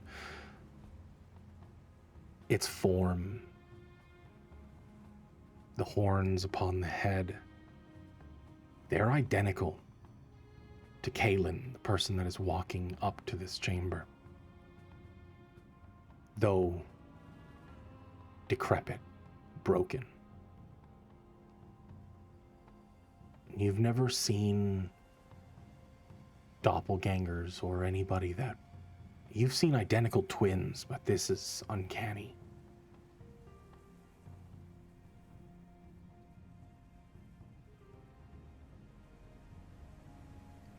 Vic, you were going to say? I mean, as Kalen is moving forward, saying more to him than to where the voice is coming from. Just be careful. But I'll stay back with Tamir and Nuke. Okay. Nuke is outside. Oh, right. I'll stay back with Tamir. Oh.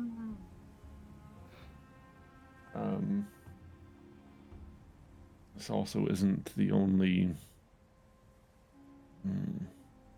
clone, for lack of a better term, that we've encountered. The last one is why we're here in the first place.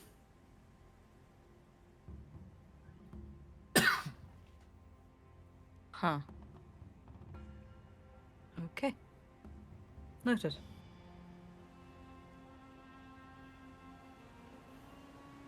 Be at the ready. He looks weak, but it may be an illusion like everything else here. Right, so the other doppelgangers, twins, whatever. Not friendly, I get it. No. He was known as Datus Mors. He's, as I mentioned before, on the top of my list to stop.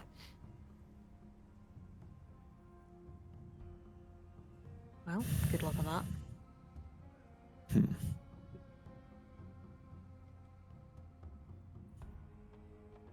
Just look to Kalen as he keeps moving forward.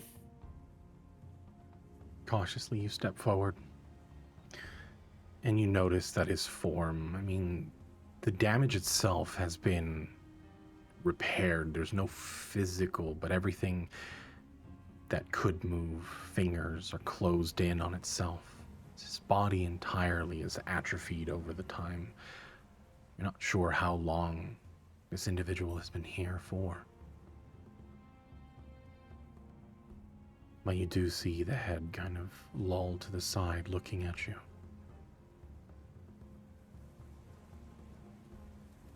So what do you call yourself?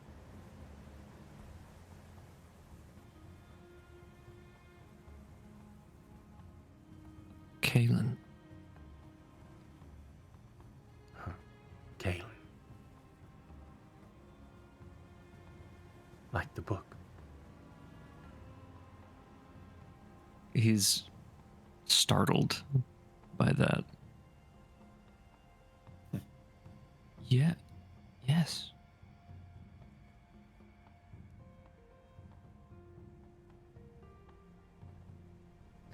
What is your name?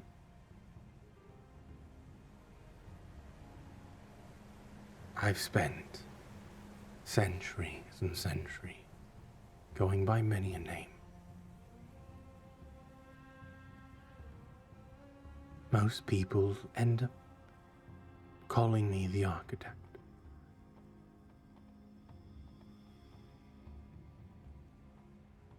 Kept people from getting too close.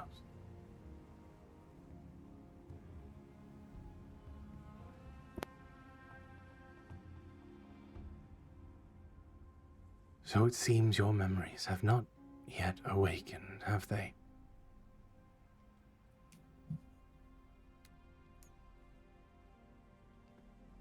What are you talking about?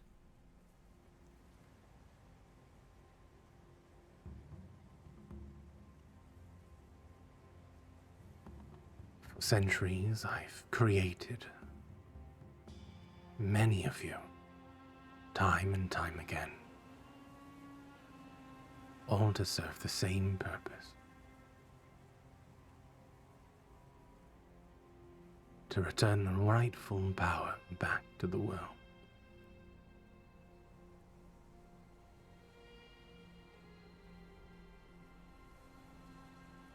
You were created to carry the throne, to wear the crown, to become Basira, to awaken the power.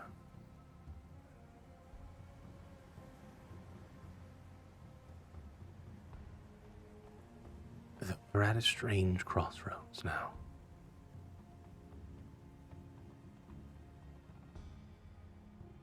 With Daedis Moors and you existing at the same time.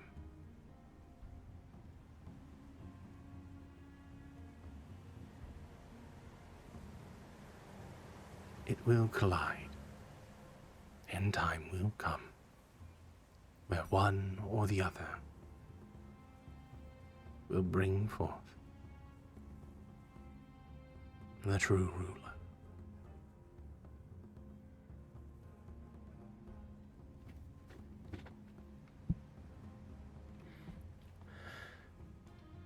At that point, I need you to make a wisdom saving throw, Vic. This is with a disadvantage. Yep. I know. I know the drill. Oh, okay. I mean, cool. You find your form. You slink. You watch as you turn quickly, or you hear the hammer hit the ground, Kalen, and Vic's form crumples to the ground. Oh. 18 doesn't save. Neat. Cool. Okay. Your world goes dark, Vic. Goody. Kalen turns to see what just happened. What did you do? See Thamir like with both hands up. I didn't touch him, I swear. I barely want to touch him, any of you to be honest. I did not. Whatever happened, he might need to recharge. By the guess of it. It didn't take a break, so, you know. Put it together. Or is this normal as well? Go ahead. Sorry, go on. No, go No, ahead. that was it. No. No, that's it. I'm done.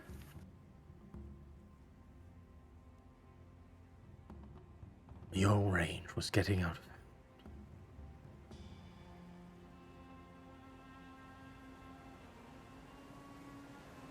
My rage?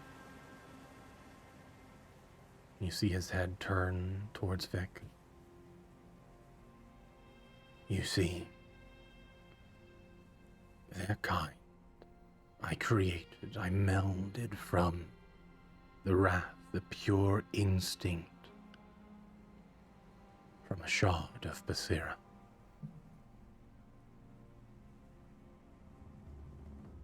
They serve no purpose but to serve you, to serve us.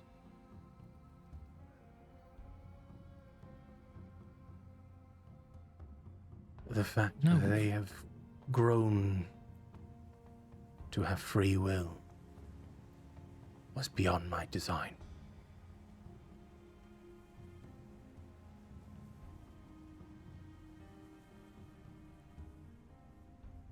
Vic is my friend. Vic is How- your tool, your power.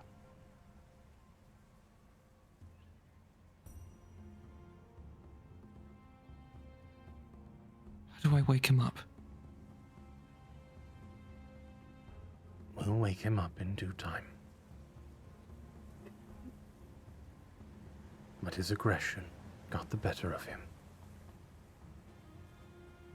So please, my son, let's have a conversation.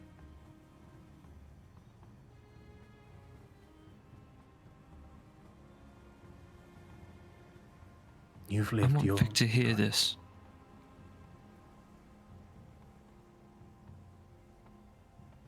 Give me a persuasion check. Yeah, that's fair.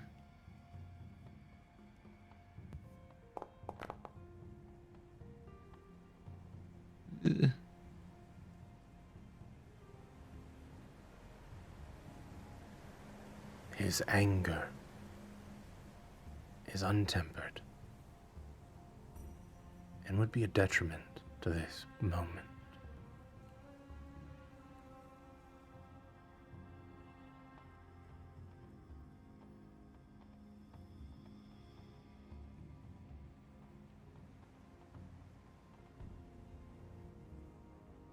You go ahead.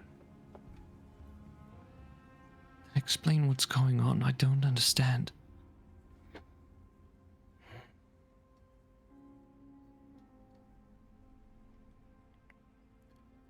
Kaelin, you was created to serve one purpose. You carry within you the design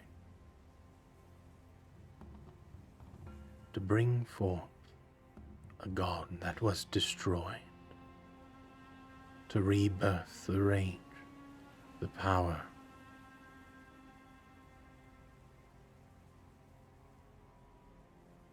the rightful ruler of this world.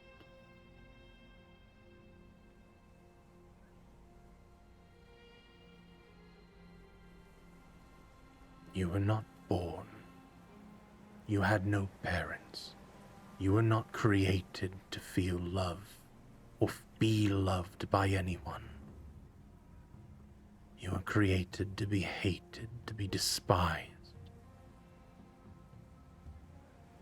to fuel your determination, to get back at the world. But somewhere along the lines, I learned that hatred, undirected, is pointless.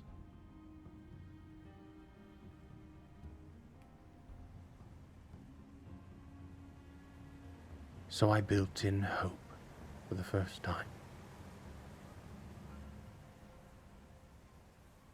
And that was with Daedus Moors. You see, I found that those that were vindictive, hating their origin, knowing that there was no one there, somehow finding out that they simply did not have parents that gave them up,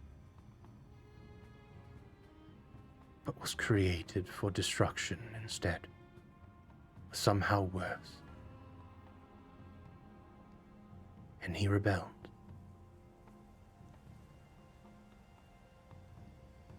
His determination set things in motion that I myself could not predict. He gathered everything that was lost to time, the failures of a bygone past,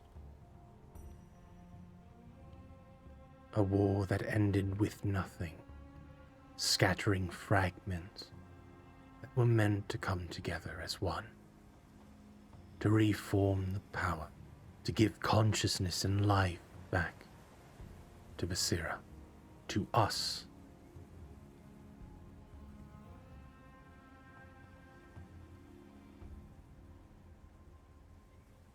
But I got complacent. And I did not expect him to find another voice. One that guided his hand, the one that guided his anger through.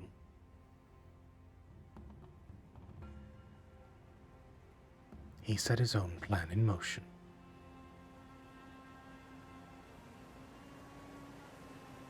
And he looks down at his form.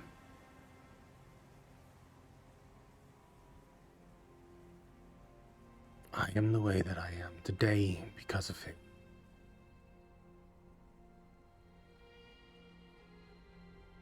And I have been like this for some time.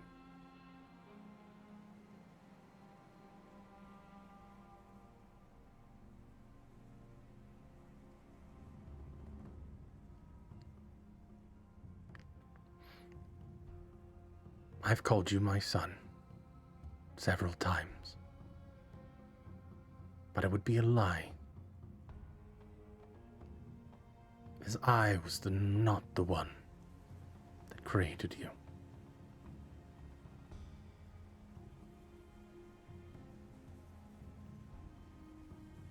And with that, he breathes in heavy and his eyes kind of close, seeing that he's straining himself the whole way through.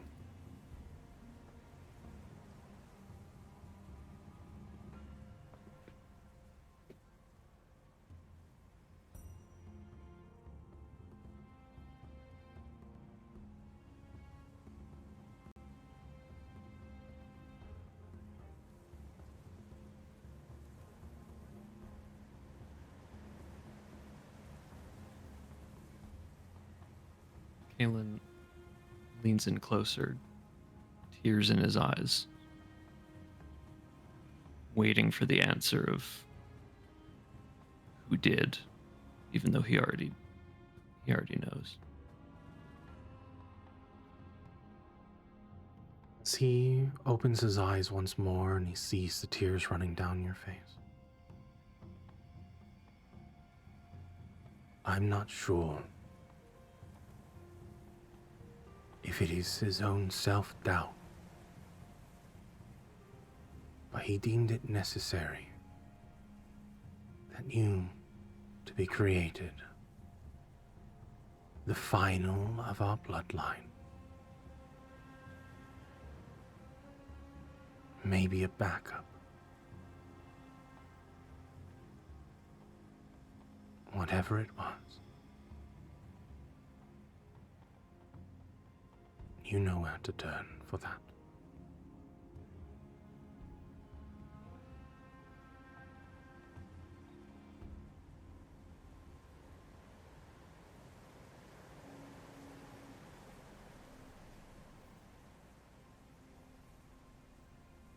Jadis made me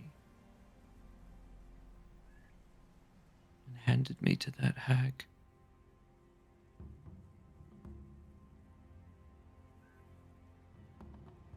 As I've done. Didn't he? As I've done many times.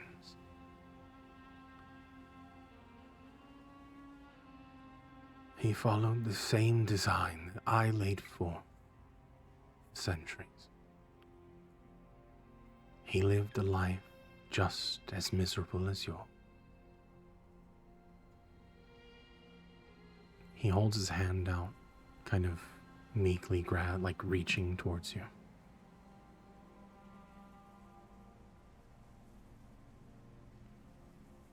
Half expecting you to reach out and grab as well.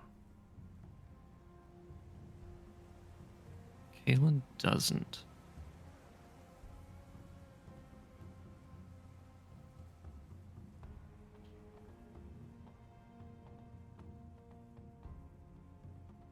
You...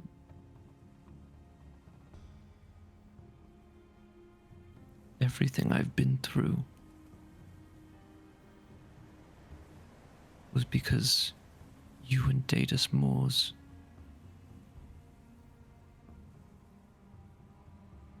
wanted to bring back this god of rage and vengeance?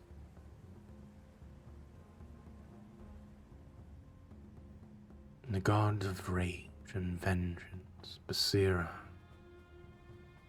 You and he are one in the same.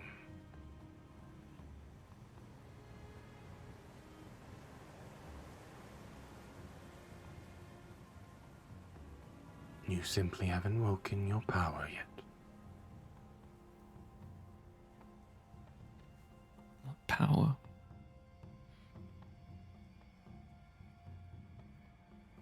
Your godhood.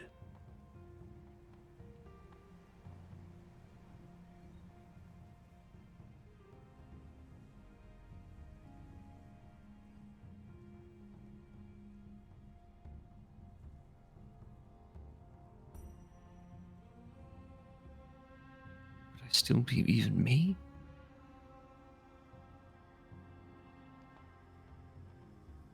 You will be the true you.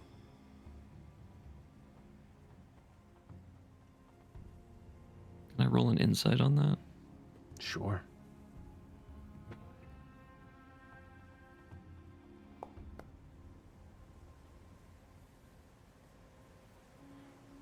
He is speaking with conviction. And in that moment, you get a sense that there's almost like a proud father looking into the eyes of his son that just did the greatest honor that he could. Being born, there is admiration in his eyes.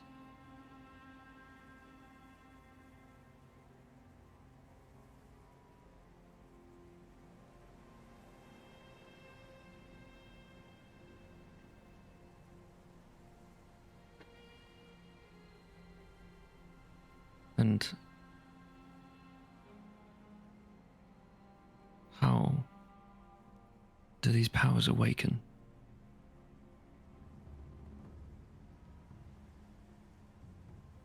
Daedus Morse has already set everything in motion. It's only a matter of time.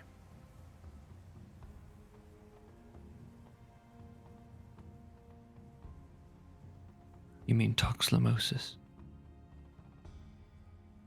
Toxlomosis is simply our network. We don't spread it to grow our power. It is simply a byproduct. And he looks back over at Vic. Of our being. Us existing. Creates what the world calls toxlomosis.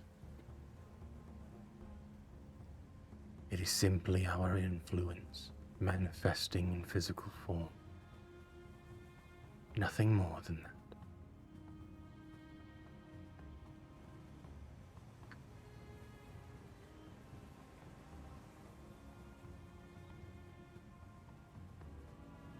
Daedus Moors wants to kill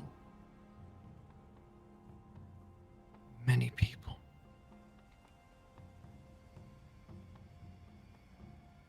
Is that what's in motion? He doesn't want to kill many people, but he's willing to sacrifice those to help him manifest but a small part of Basira. He thinks in his mind that he could control it just enough to destroy it. And this is with by any means necessary.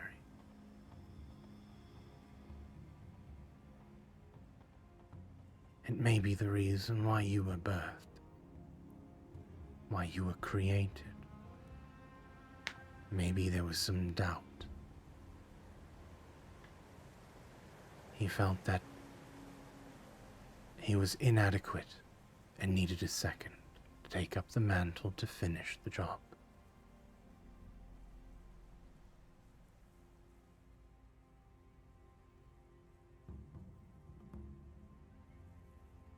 So, you want me to become Basira, and he wants to destroy it.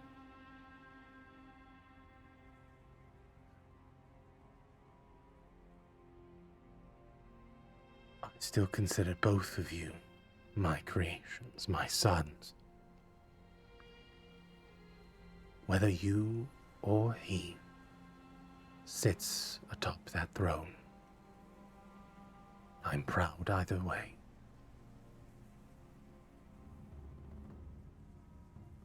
It's foolhardy for him to think that he could destroy it just before it manifests.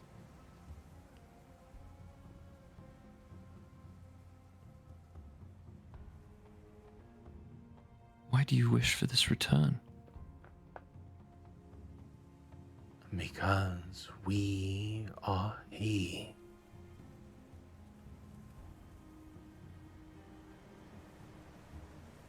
We are part of Basira. We are Basira. We always have been.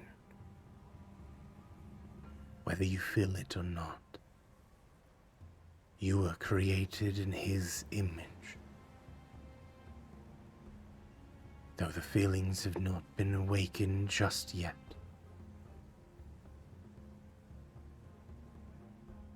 It's only a matter of time before it all comes back to you.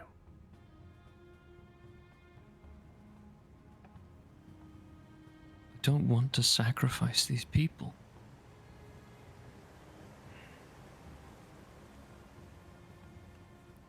Then when we are reborn, then you can create new people. Do you not understand? You are a god. We are God. You could create them. You can make the new world for them. Give them the utopia that you believe they deserve.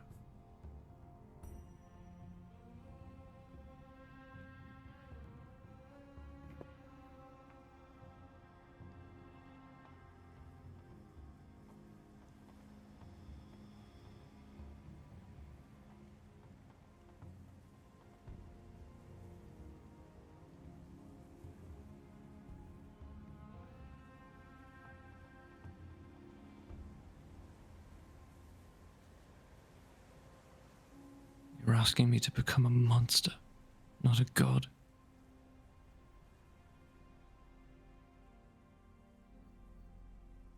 It's sad that you think that way.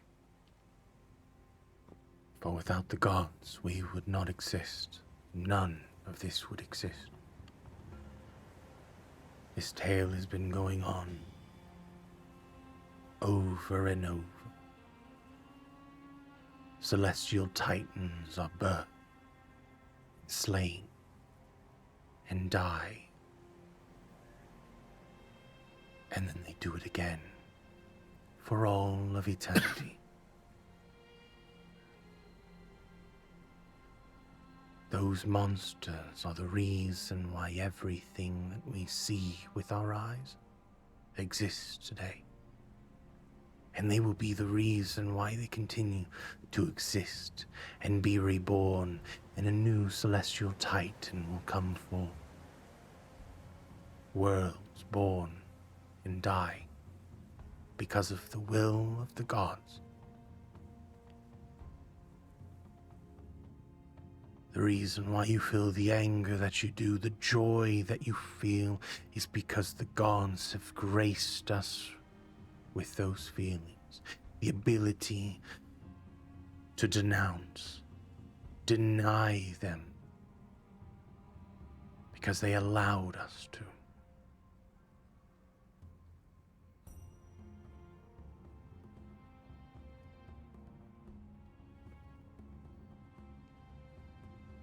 The must be some way other than sacrificing all those people. As a god, there's not a sacrifice when they can always be reborn.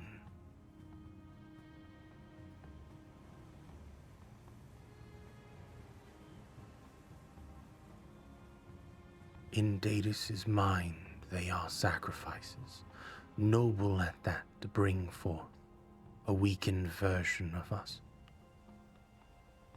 But in your altruistic mind, you can hold on to it, and those sacrifices become reborn in your image. You can prevent all death, all suffering, everything by taking claim. At that point, you do see him kind of sit up, and you can hear like a cracking, the atrophied bones, his form not being able to hold himself up. But he tries to sit up on his elbow, and you can hear just kind of cracking and creaking as he looks at you with just extreme conviction.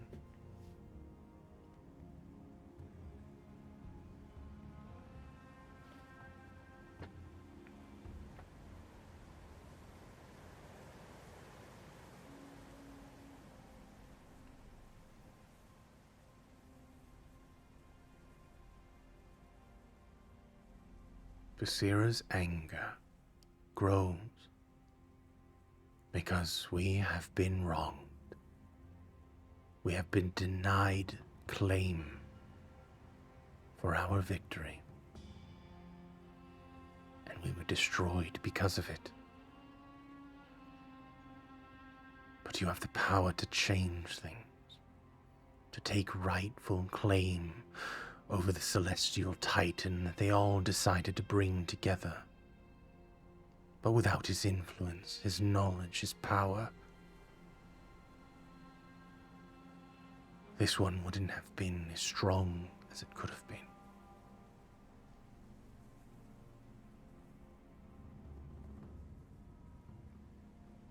You could right those wrongs, Caleb.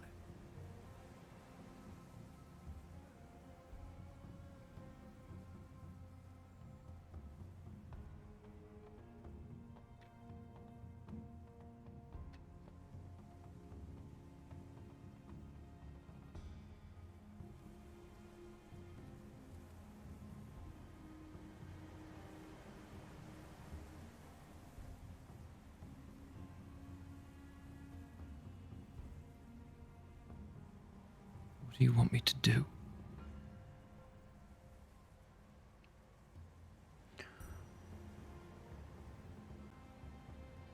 I want you to prevent Daedus from making the worst mistake that he could possibly make. Show him reason. Take up the mantle and show the world the rightful ruler. You are Basira.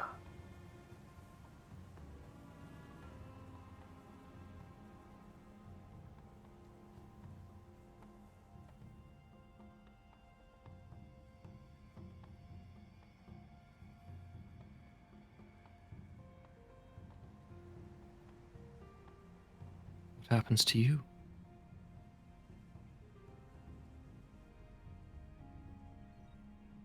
I have come to the end of my life. I've held on for this long, for this very moment.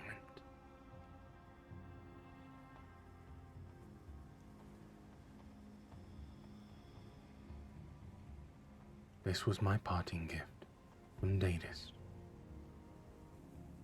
He said that I would have one chance to convince my final best of the best creations.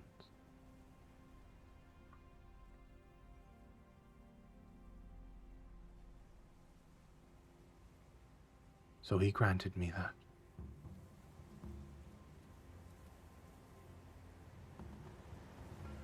And here we are.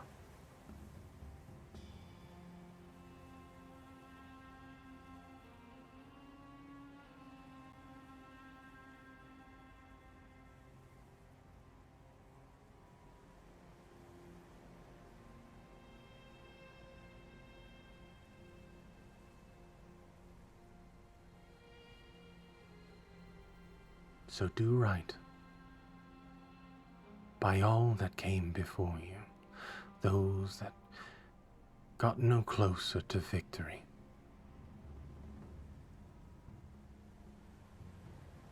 Make it worthwhile and take the throne.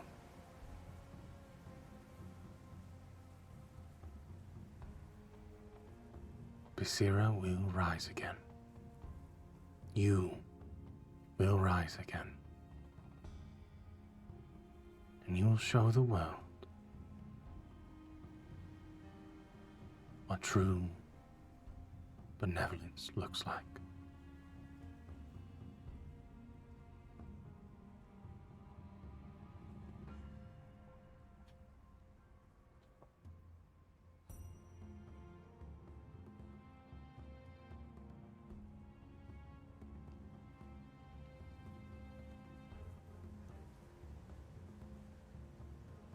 With that, his eyes close. You hear his breathing grow ragged. You can hear the beeping sounds of machines pumping in the background. Several of the monitors start to blink yellow. You see red lights start to flash, and you hear beeping get louder. You can hear and see the rise and fall of his chest become rapid, ragged, more difficult and strained.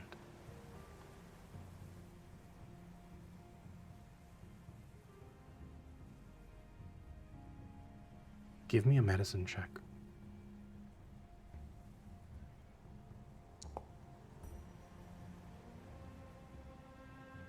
And you realize at that moment that the iron lung type device opened, the raggedness became apparent. Noticing that that was one of the devices that kept him alive.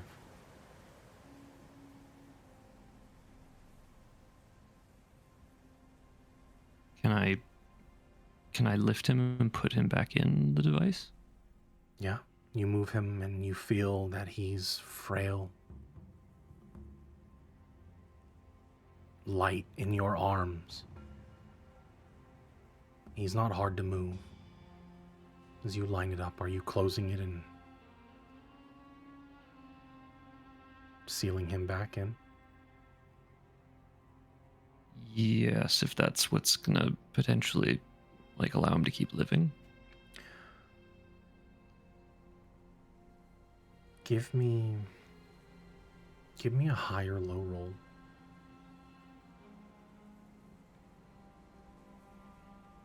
Me low.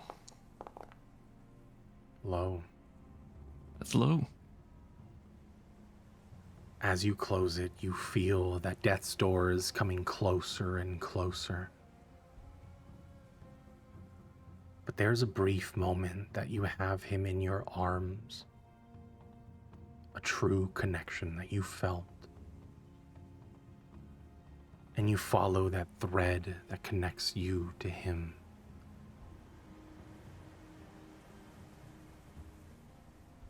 Are you trying to save him as you now feel your life essences come close and touch?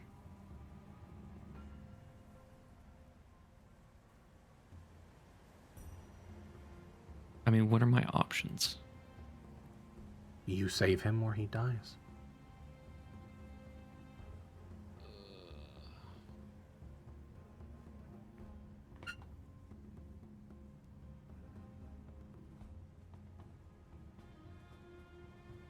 I'm gonna try and save him. I have so many questions.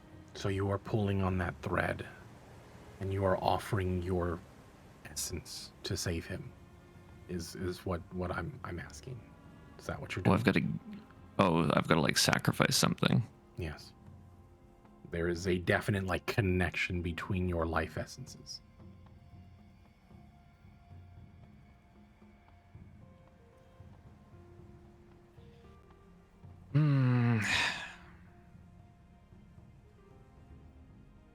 Is there a way like I can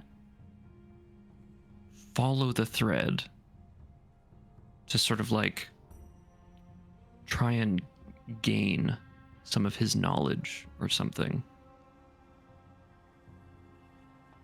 Sacrifice, like to sacrifice him to gain the knowledge? This street only leads two ways. You can either pull on the essence and try to gain, but in return, he is no more.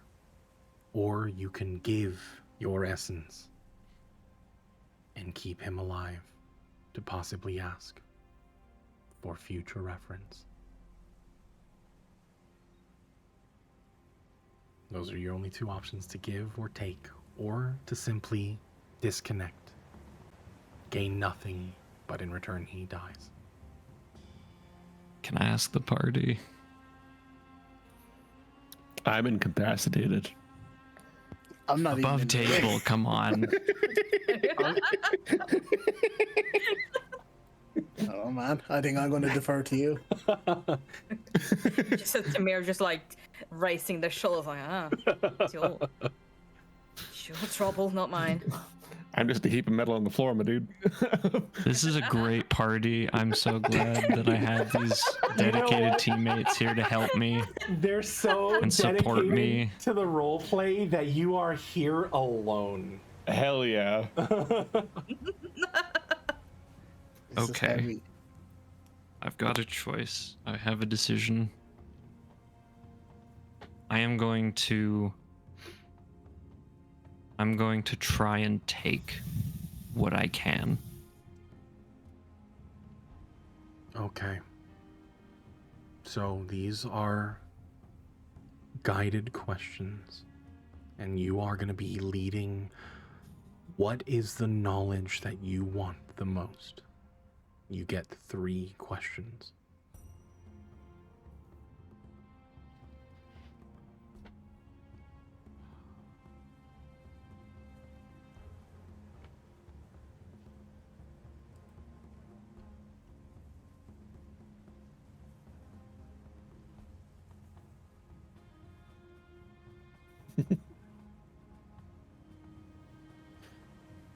I guess the first would be, like, broadly, how did Basira fall in the first place?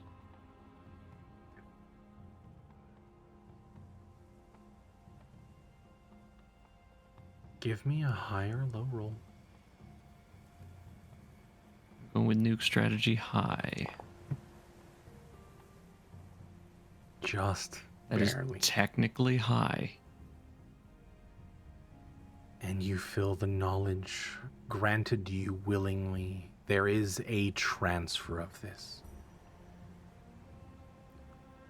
I will go ahead and give you a write-up at a later time. Okay. As the knowledge floods into your mind. Second question. Second question.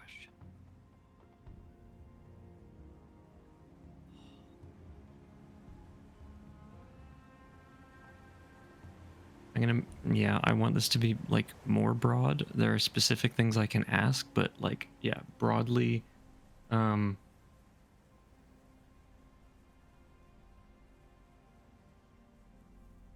is the earth flat or round? No, joking. Joking. High or low? No. No, stop it. He's I was dead. influenced by Nowler. He's dead now. I want to ask, like, sort of the relationship between Basira and the Convergence itself. Sort of like in the realm of, does Basira play a role in that? Like, specifically, can they, like, if I were to become this god, could I stop it? Okay. That sort of knowledge. High or low? Gonna be a low. Low. That is not low, dice. Okay. I will allow either the same question and try to pull on that thread, or something different. Your final one. I do have another really important question. What happens to the Ebengard and Vic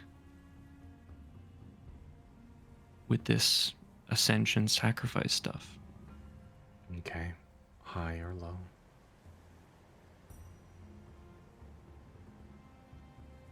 Low.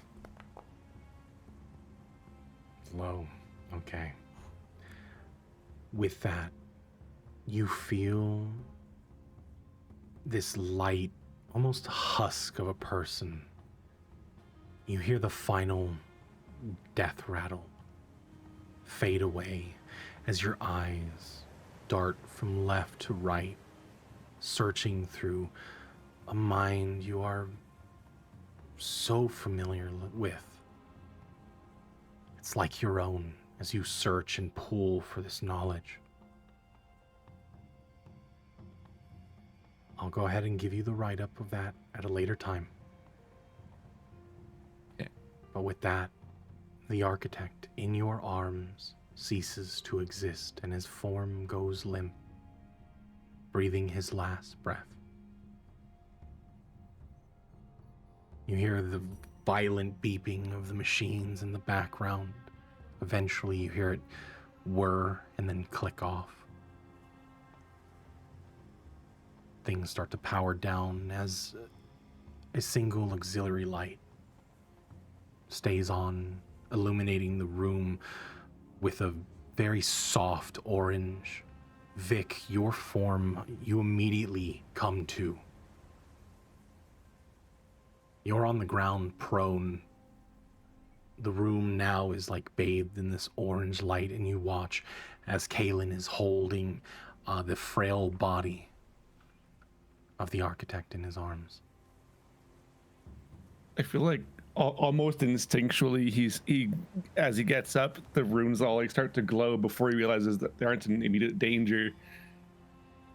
So Tamir, you just see the runes all over Vic's body glowing like he's about to just rage again, but then looks at Kaelin and the limp body that he's holding, and he calms down and settles. This... Like, I swear, if you blame that fucking guy on me as well. No, I'm done with you guys if you're gonna blame that on me. I didn't touch him. I did not free the guy. Whatever's going on here, not sure if I want to be part of it. You're a part of it, whether you like to be or not.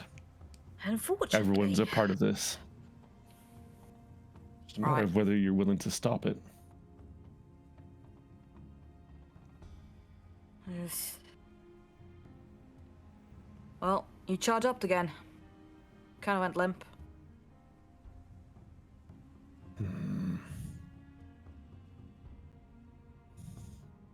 What happened to him? Gesturing to the limp architect. Before you answer that question, what would be going through Kaelin's mind with everything that played out? Where is Kaelin right now? Where isn't Kaelin right now? There's like, he just learned that like he's basically a god, and that he doesn't have parents. He was created. That the fact that he suffered at the hand of the hag was on purpose. That he's meant to be this wrathful, vengeful person by nature that he doesn't want to be. I think he's sort of questioning, like,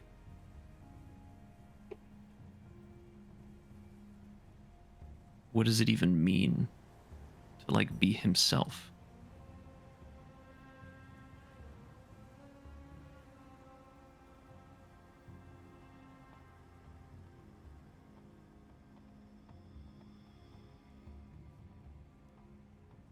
Do you at any point turn to look at the others, or are you just still holding the architect in your arms. I don't think I can face the others just yet. I'm still just holding him. Okay.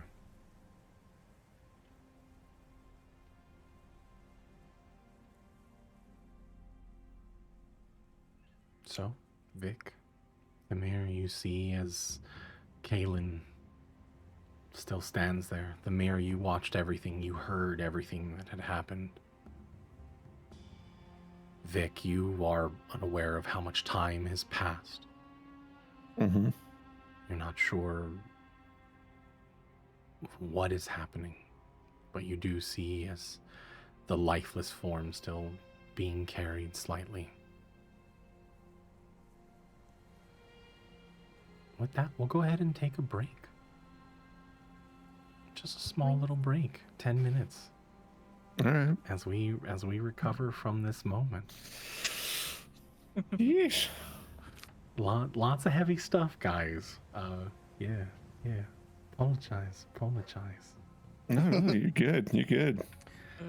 But with that, we'll return in 10 minutes. Stretch, go to the bathroom, get a snack, do all those things, and yeah, I'll see you soon. See you guys soon. Oh man, I need to stand up after that. That was a lot. So I'm just gonna go ahead and be right back real quick. It's getting a little warm in here, so I'm gonna turn the fan on. It's I mean, winter's over for us here, so gonna need to get the air conditioner back in. That sucks. I mean, yeah, it was a big, heavy moment. However, we'll talk about that. We'll talk about that when I come back. I won't jump into it immediately. We'll have a little small discussion, and then we'll jump into the second half. So yeah, we'll be right back.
Oh boy.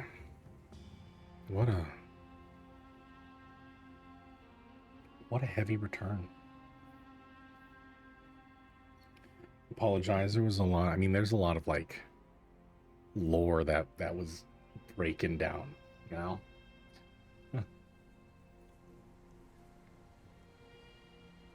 Are you guys in Discord? Hold on, wait, are you talking? I don't think we did ask her. I don't know. Did you ask? Oh. I don't think so. What'd Sure, you, she's here. He's here. what were you gonna ask? Nothing. What? Sorry, I could hear the stream and you at the same time. What are you saying? I said, what were you gonna ask? We were just discussing like how heavy that was, and did we even pick up this guy's name? I don't think we even asked, right?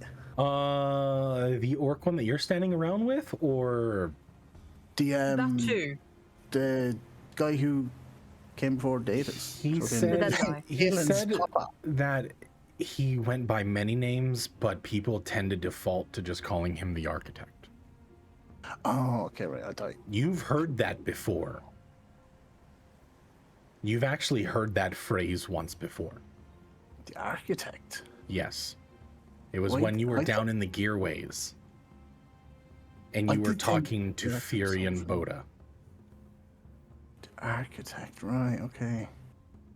I felt like not like a strong sense of. Oh, I think I heard this before, but I did kind of wonder for a second. Like, did we hear this before? But okay, apparently. Yeah, you did. Architect. Wow. And he said that he created Datus? And Datus created Kaelin? Yeah. What the fuck is going on, man? What is going on? Papa?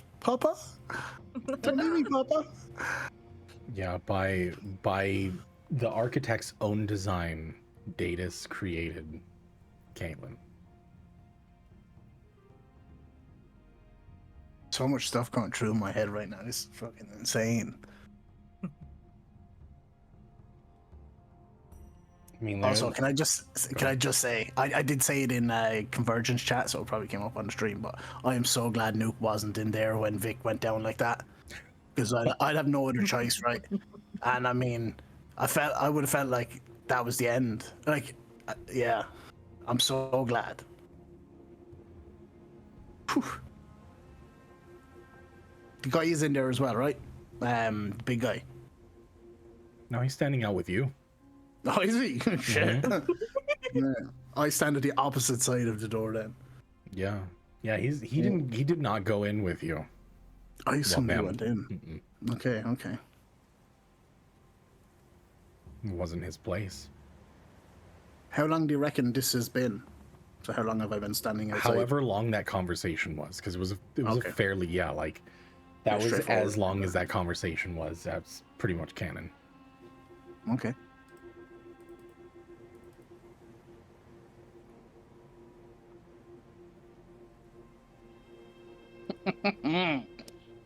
Mm.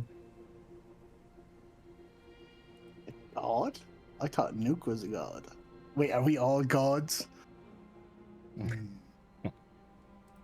mean, you never know.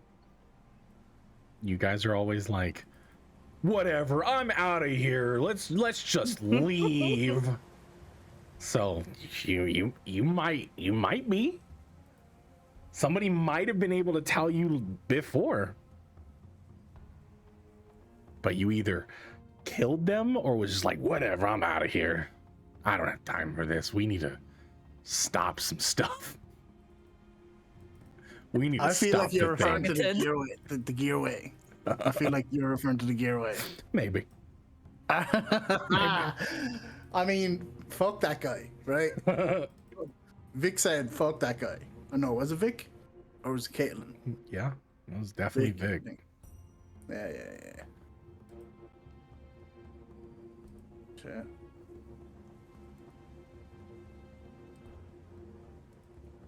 We all just totally bailed on Caitlin as well when he needed help. It's like, yeah, just like that, guys, what do you think? It's like, bitch, please. Not my circus, not my monkeys. Yeah, I mean, I'm not look. The way I see it is, if you decide to attack people, I'm not gonna like railroad you. I'm not gonna take your agency away by saying no, you can't. You know, like if you're done talking to somebody and you and violence is what you choose, violence is what you choose. You know, you guys decided that Fury and Boda needed to die at that point. So you fought, you know, those were your choices. I'm not going to take that away from you. I think you'll find we won. There was no fight. It was pretty one-sided. Mm-hmm. We were never at like risk at all there or in danger. I mean, yeah, it was like a weekend. Like every time you guys are like, we got to be cautious. I kill him. I'm like, dude, they're gonna die. Like, he was weak. He tried to get away as well. Well, a creature something that came out of him was trying to get away. Yeah. Oh yeah. That's true. Forgot that. Mm-hmm. This just kind of coming back to what we just had before the break. That was that was quite enjoyable. It's like a revelation, you know. Because even though like I'm in the campaign, I still watched it. Like I'm still observing this as just like somebody observing the campaign. But that was profound, I guess.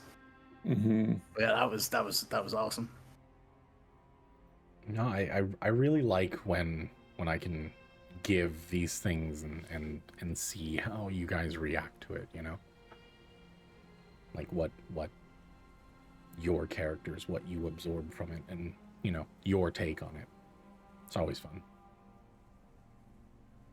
Yeah, it was very enjoyable. Yeah, I agree. Fucking crazy is what it is. Lots to unpack. We'll see what happens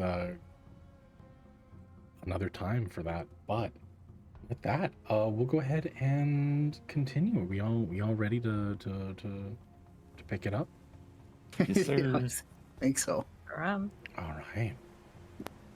Nuke, you stand around alongside this individual. Him not really saying anything, but you do see as his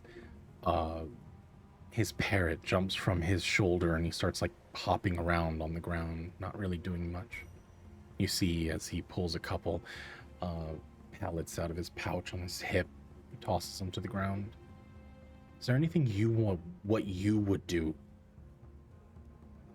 while you were waiting?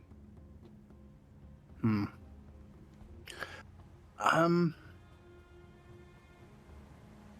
don't think so. I think because when we're walking up to this place, I mean, I recognize this as very Tenebrous-esque, which, like, first of all, was quite strange. Completely, like, surprised me. But the hesitation to walk in was like, I did not want to enter this place. I wanted nothing to do with this.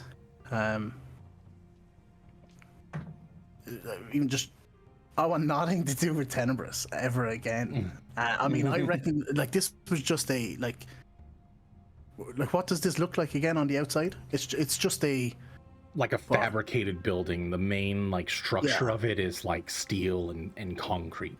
Steel and concrete. It doesn't look like it's a spaceship or anything like that. Like it's about to take off or anything. So like that, I'm just like I'm anxious. Nuke is anxious inside. Like he wanted not, and there was that hesitation, like that internal battle. Like everybody was walking in, so he felt like he had to walk in, but his legs just wouldn't move. But then there was that moment the door closed, and that was like that's like severed the. He just used that as a right. Well, I'm just staying out here.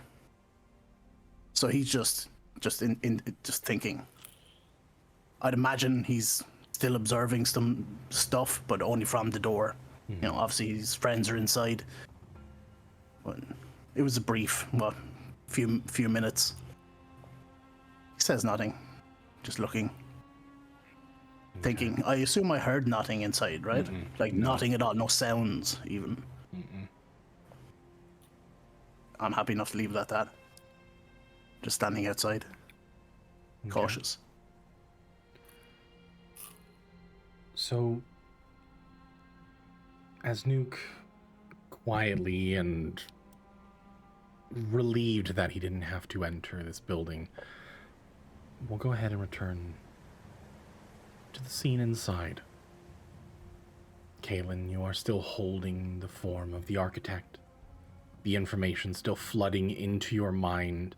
Vic, you just come to from darkness. You simply stopped and you found yourself on the ground. Thamir, this is the first time you've heard any of this. Of gods, of beings, the convergence, anything that was said during this moment. Most of it is news to you.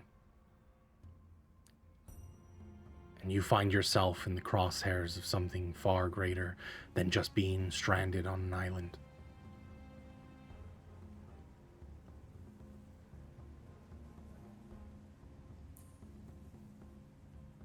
We'll say because Kaylin is at the point of the only one with some kind of actions. Kaylin, what would you be doing?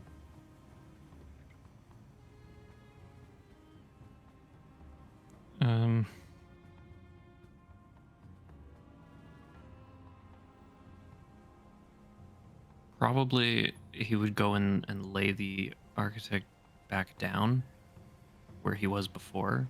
Mm-hmm. And he would just be... He would be a little bit stunned, just trying to process everything that he just found out.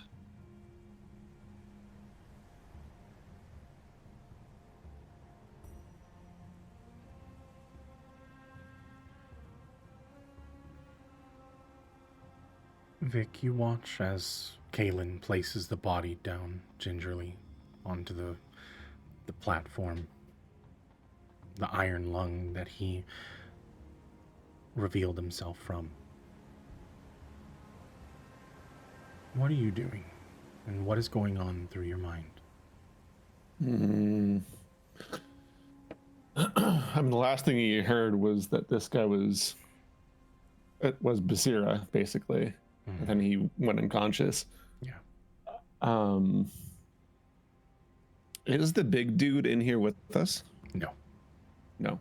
No. Okay.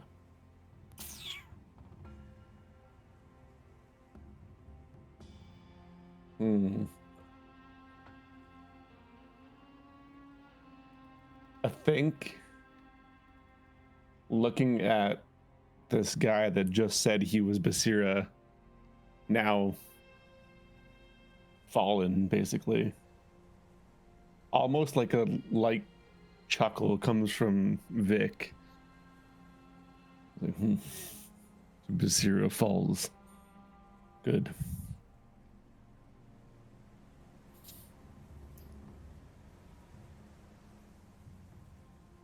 Does Kaylin respond to that at all?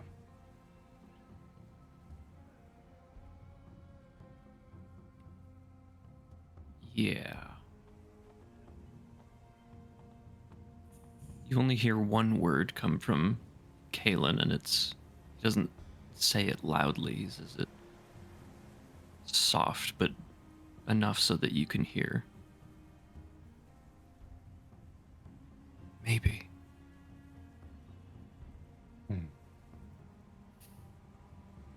Oof.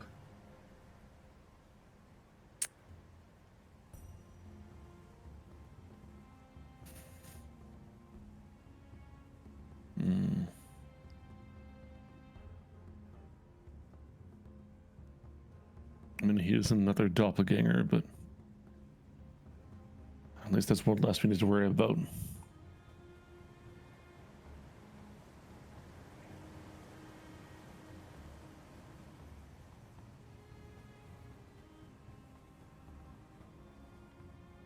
At this point, Kaylin would turn to Vic and begin explaining everything that happened in the conversation and what the architect said. Okay. Give me a wisdom check, Kaylin.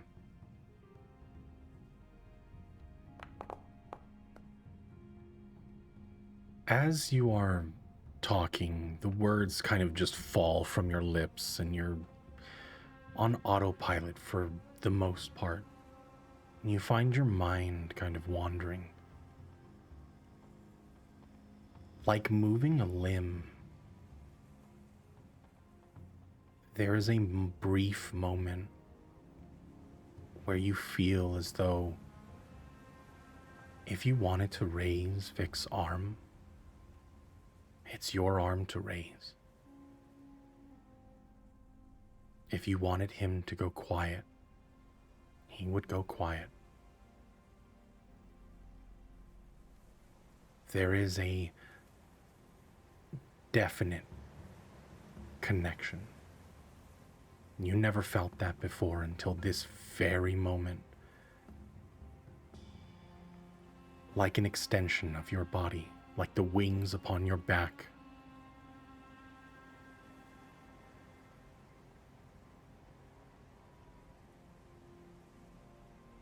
Vic is there and it is yours. He is you.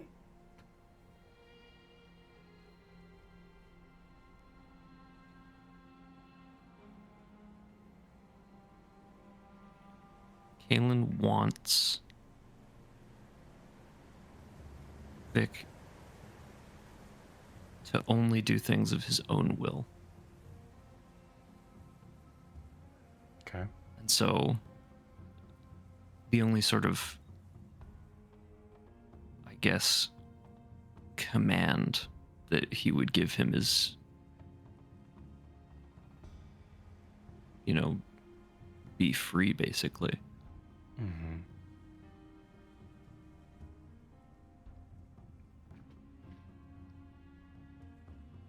You can't help but to shake that feeling, though. It always lingers. That feeling of connection, an extended limb, never fades. It's always there. As you finish up explaining everything that had just happened. In the meantime, Thamir, you just had a major info dump. Oh my god. Whimsy, welcome in. Yo, welcome Raiders. I would love to have a conversation with you guys right now. I really would. Oh my god. Thank you, thank you, thank you. You guys are amazing. We're in a super heavy moment right now. We'll go ahead and have a conversation with that. Yo, thank you so much for that. Yeah. Whimsy, I know you have stuff to do. If you can't be here right now, go get some snacks. Thank you guys so much for coming in for that raid. We are doing some convergence. Hello. Okay, anyways. Mia first.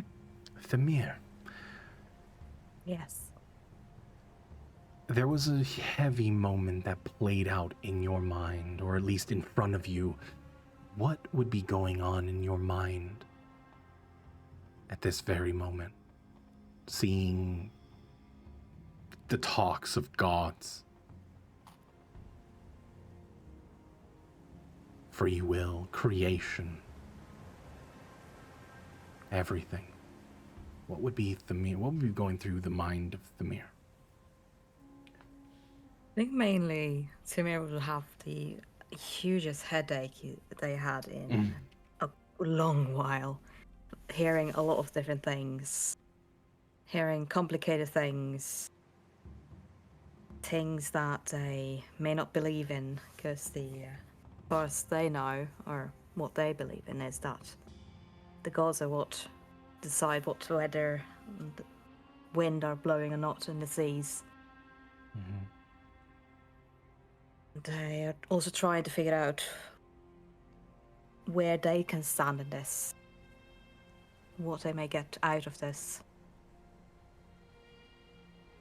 and maybe try and see if they can find a way to utilize this to get off this place. Mainly just a lot of thinking, a lot of threads that go everywhere but with no end. Okay.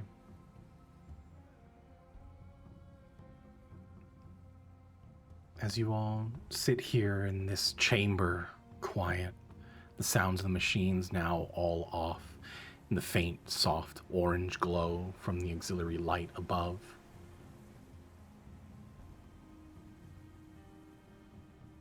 Do you remain in this chamber, or do you step outside to rejoin your ally that did not join? Did I get any sort of a feeling when Kalen, I guess, felt that connection to me that I could do as he pleases almost? No. No. Okay. No. And I guess once Kalen is done talking to him, explaining what happened,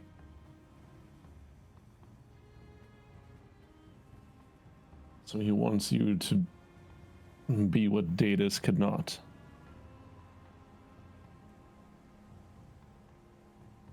Is that what I'm getting from that? No, he wants me to become Basira rather than Datus. And what do you want?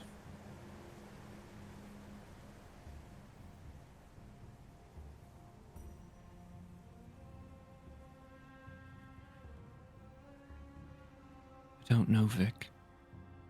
Want to stop the convergence? To save people? Be a force for good in the world?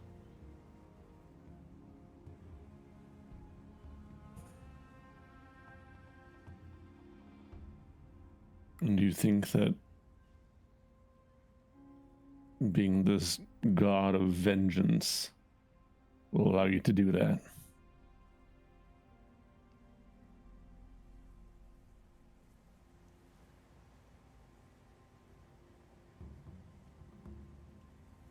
He made it sound like I could, but I just don't know.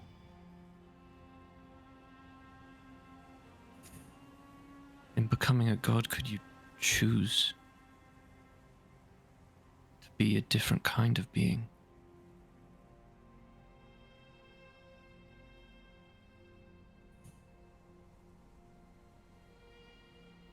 If there is one thing that was clear when I was created, it was that I did not have a choice of what I did. I was who I was until someone showed me I couldn't be, until someone showed me I didn't need to be. Exactly.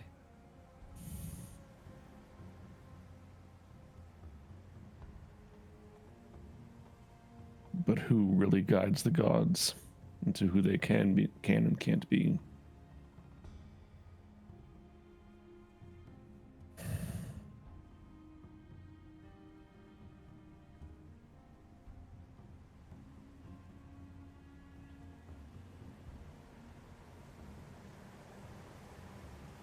What do you think?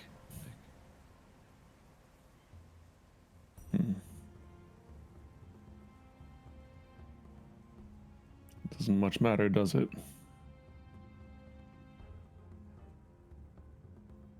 This is your choice to make.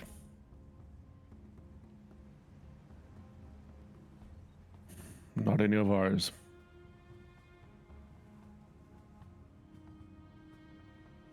So choose As wisely. I value our friendship, Vic. That's why I'm asking for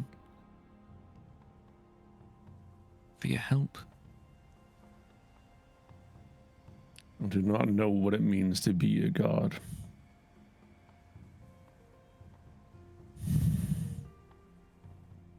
I only know what it means to be controlled by one. Or at least someone who thinks they are.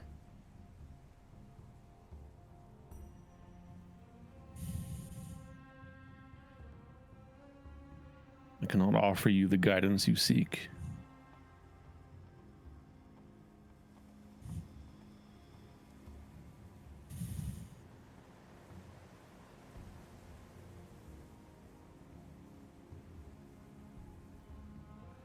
Kalen just sort of sulks a bit.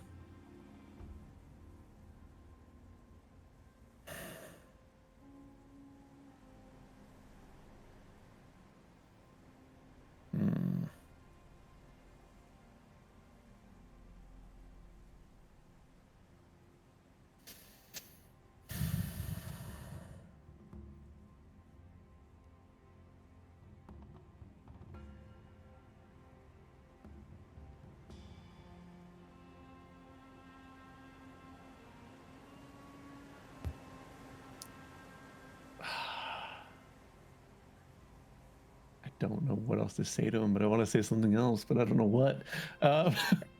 This is all inside, right? Yeah, it's all inside still. Yeah. Stepped out. Cool. I think Tamiris is seeing this conversation happening, thinking that this is nothing, has nothing to do with them. So I think Tamiris is just gonna step out, looking for Nuke. Okay. Small one. I think you want to Fucking head hate out. you. What? I think you Nothing. want to head inside. I think there's a conversation you want to be part of. No, I don't. I'm fine right here. You sure? Nothing bites in Yep. there? What? Nothing bites in there, if that's what you're scared of? He folds his arms. Nope. I'm fine right here. I start like looking in around, not moving forward, but like leaning, trying to see in what's going on. Suit yourself. Give me a perception check, Nuke. You look into the room, right? Yeah, Okay. yeah. I'm curious what's going on. With a 13, I mean, right at the back of the room, you can see in this, like, lit by this orange glow now, a cylinder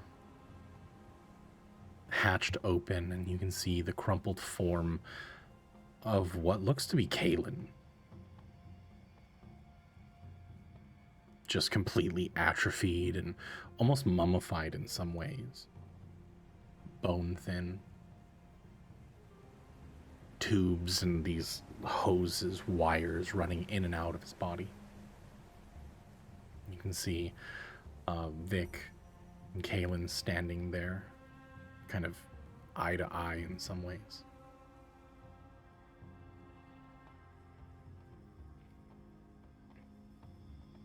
I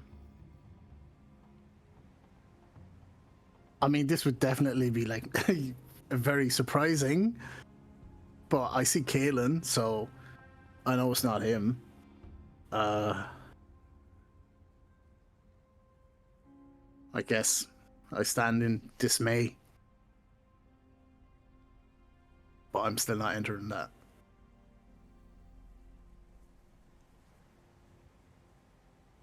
I just stare at both Kalen and Vic.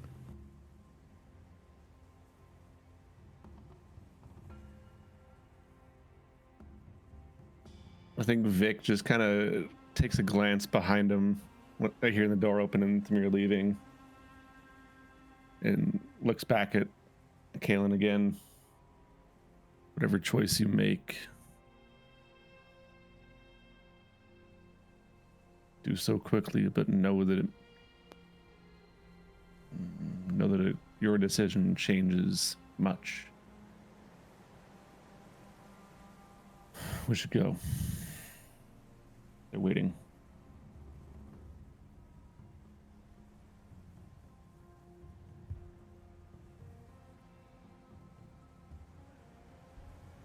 Kalen will stand up and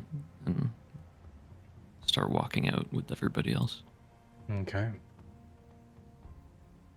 And the individual does. You see his head perk up slightly as he's just leaning against the concrete wall. Did you find the answers you were looking for?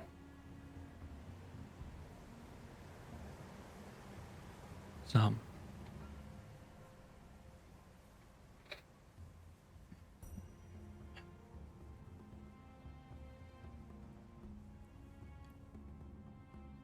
There are things that have been in motion for a very long time.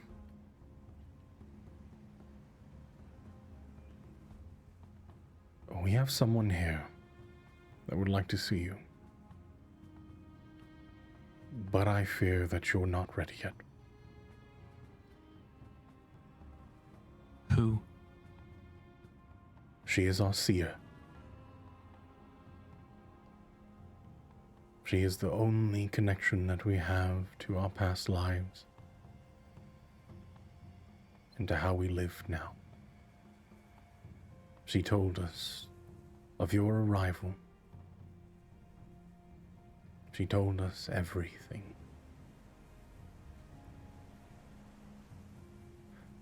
You see, our people have lived many lives.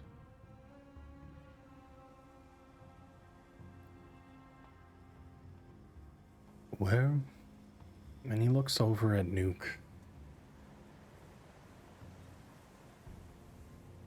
You might say we too are star children. Ones that saw the skies as guardians looking over the worlds.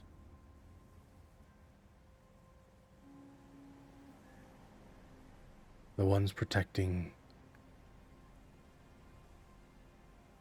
life.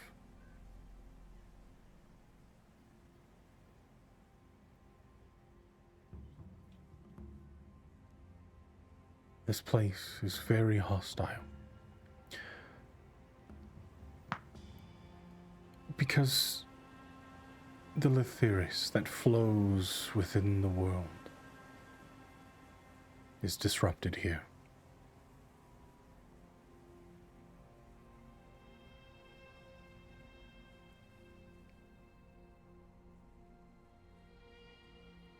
He kind of softens a bit. And this is why and this is why, and he steels himself once more. This is why I cannot allow, he looks back over at Vic, to walk further into the jungle.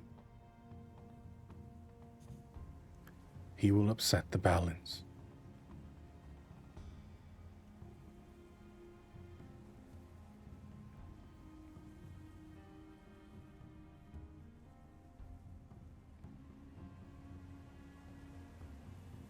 What does that mean? You should know, out of everyone here, the dangers of Basira's wrath. It destabilizes. It destroys. It mars everything that it touches.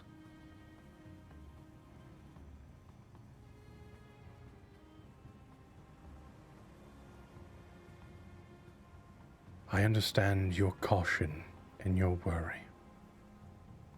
We have been preparing for this moment for a very long time. I understand that you've put your faith and your trust into the wrong people, and you've been led astray many, many times. But over time,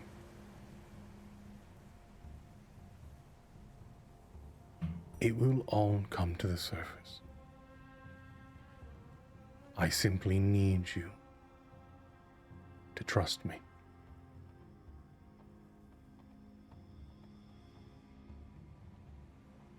What is it that you want?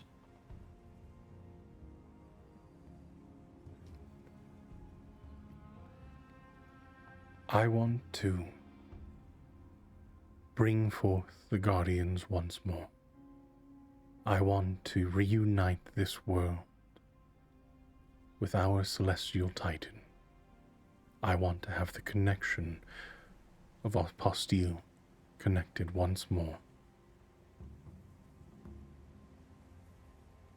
You see, this world, everything that you know, Everything that you've experienced thus far has been a shell of what it actually is.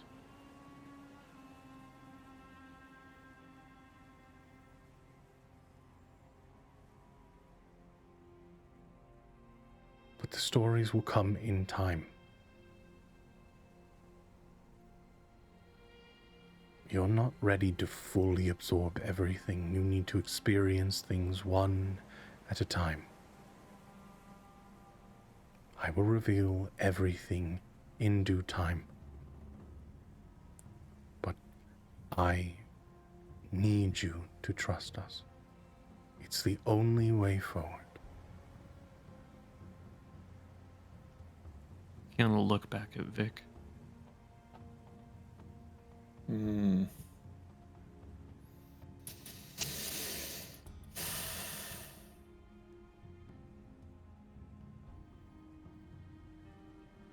Why is it that part of me feels so at home here?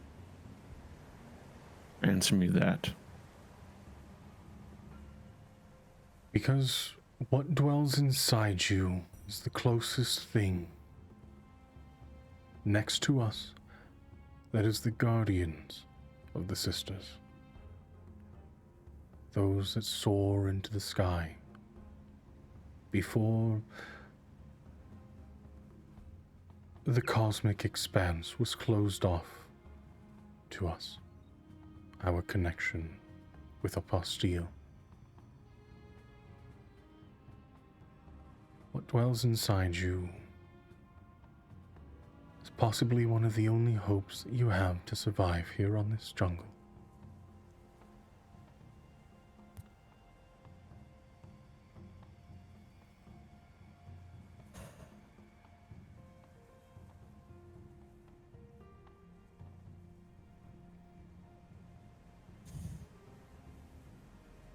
He does step up to Vic. So please, if you want to save your friends, if you want to get off this island, you need to find faith in your companions and those that are willing and wanting to help.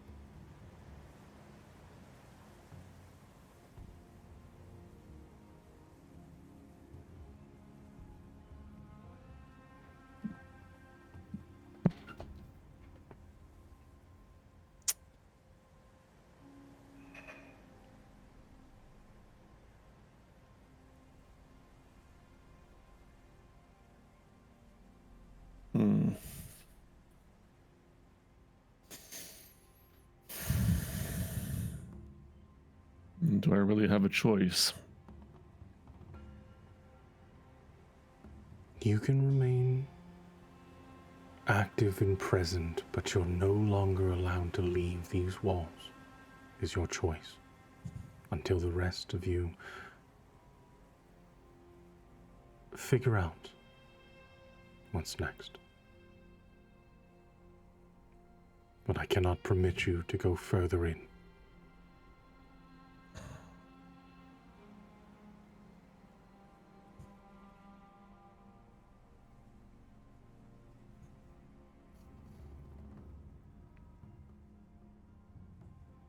Maybe at this time that the parrot that's been kind of hopping around on the ground flutters up and lands on your shoulder.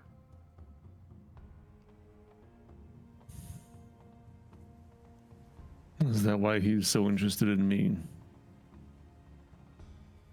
Because of Alpha's connection He gives you to a whatever knowing is nod. going on here.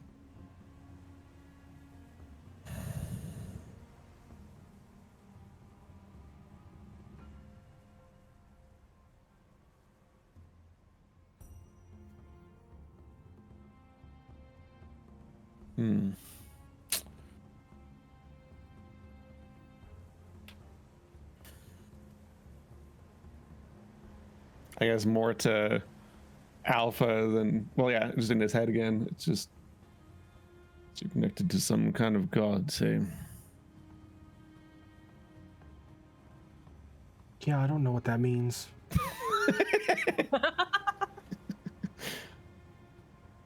do I. It appears we may be here to find out, though.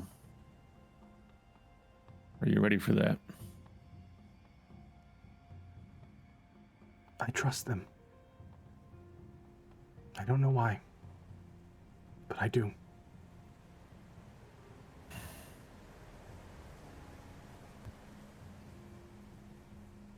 Would you like to go with them? I will let you answer that.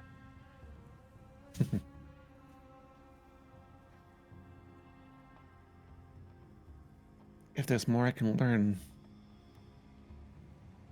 I'd like to. And then to the big guy.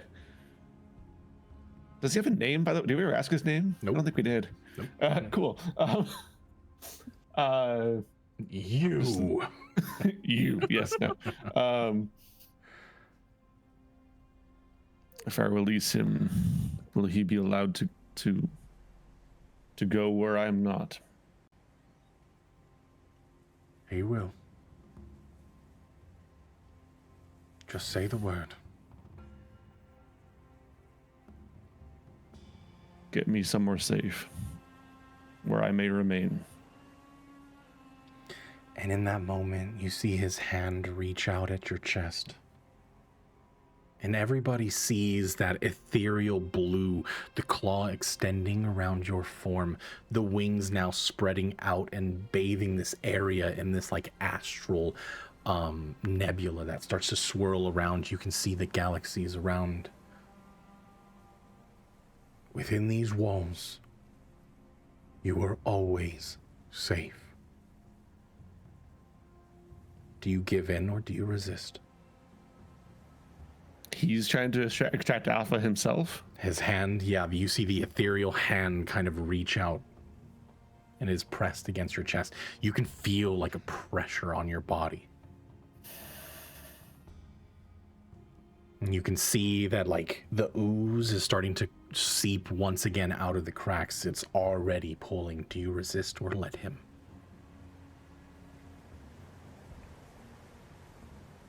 I look to Kalen for a moment and just say, look after him, and I'll give in. Okay, so there will be no saving throw on this. As he pulls the form, your eyes immediately go dark, and you watch the form of Alpha be dragged from your chest. Vic's form stays standing, but Alpha now stands right in front. The parrot, Tuca, now flying around, circling. You see that the colors within these ethereal wings starting to mimic and shape the same along, mirroring the swirls within Alpha as well as Tuca.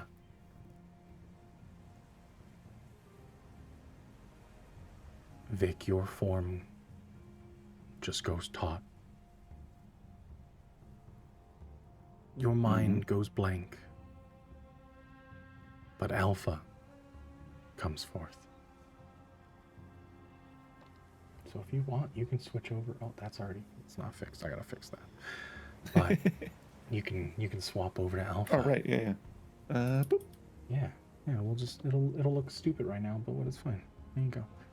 But you see as others start to gather around, and you see a handful of people taking the form of Vic, laying them down gently and carrying them away into a building. Look after him. We will. And at that point, you do see him like noticeably relax. I do apologize. This is the only way. You know, he doesn't like you much. I'm aware. But hopefully, whatever you learn here you'll be able to pass it on to him. Not everyone is out to get you. Good luck convincing him of that. He puts his hands on the top of his staff, both of his hands resting atop of it. I guess it would be time for formal introductions. I'm the chief here. This place we call Teluthia.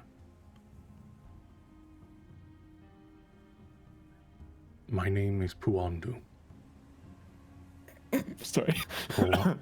Bro, he's like, wow, Puandu, this name is stupid. You can't even make anything. You can't even make anything out of it. Doesn't sound like anything else. Puandu, go ahead. Tell me what it is. Tell me right now. Puandu. He said poo. Poo. Oh my god. Puandu. You're right about Sorry. children. Yeah, I'm so sorry. children. That's all Wait, right. Can't How are you believe spelling it. that? Yeah, how are you spelling it? From my notes. Poawndu. Puandu. Okay. That's much less Puandu. Yeah. Okay. Puandu.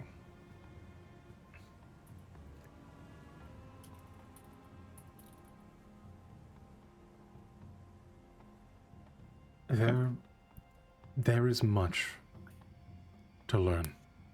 There is much to do.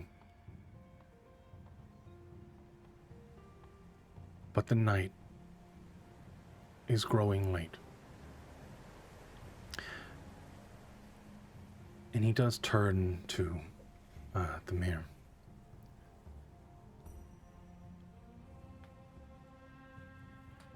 If it's all right, I would like to send you back to your camp. I will send some of my people to join you along the way. If you can watch over the one that sleeps. I have need for these three. Oh, he kind of just looks towards whatever happened to Rick's body. As long as you don't need to do that to me, sure. I'll do that. That's fine. Just don't touch me, please. If there's any other supplies that you need, we can send it with you to make things more accommodating.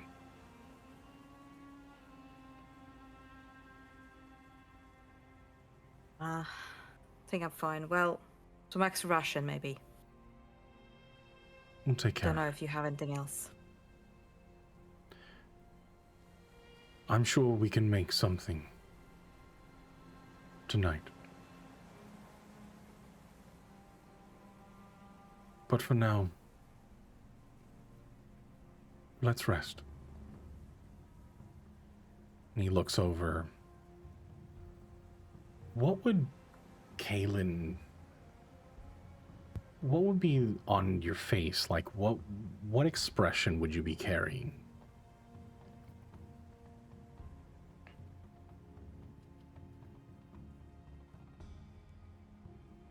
Muted? Kaylin? No, Oh. I'm still here. Just thinking. Hmm. Feel like it would be a face of contemplation and maybe a hint of determination. He's thinking that he wants to go and see this seer as soon as he can.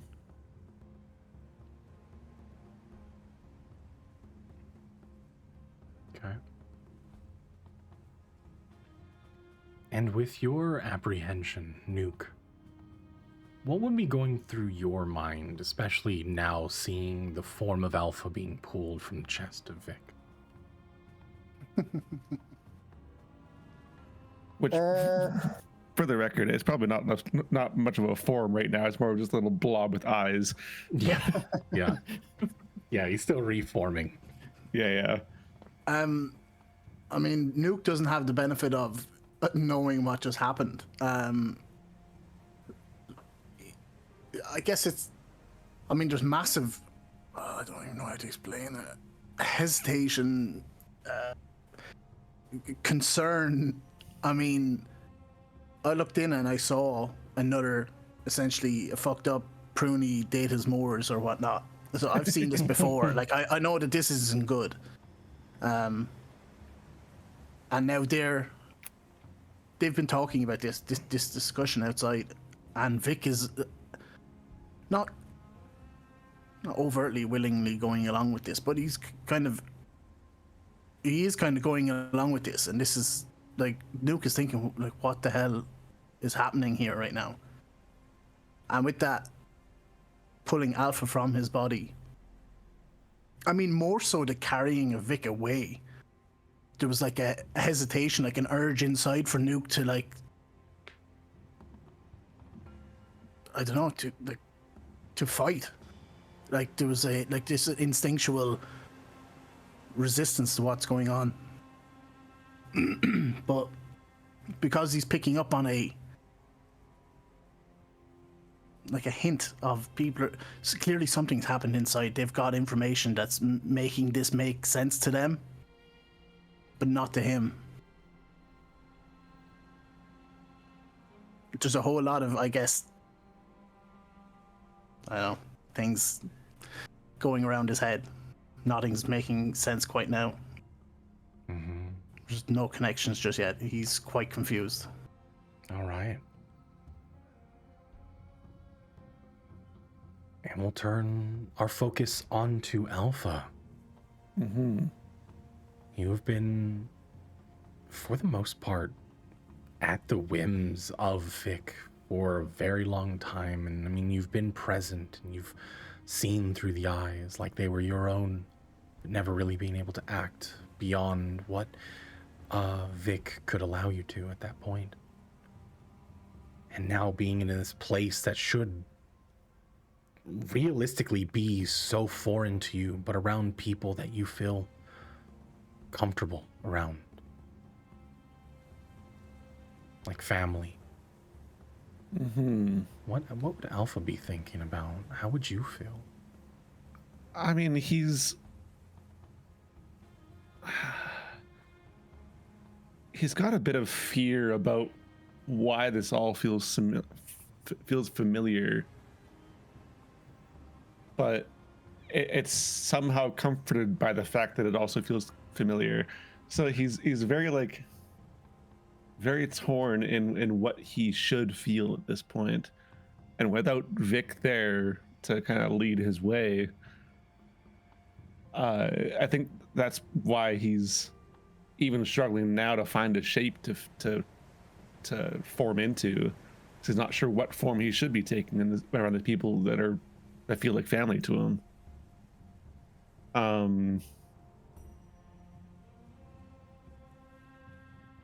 And like he kind of looks to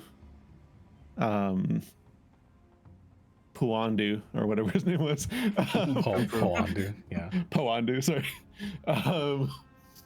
And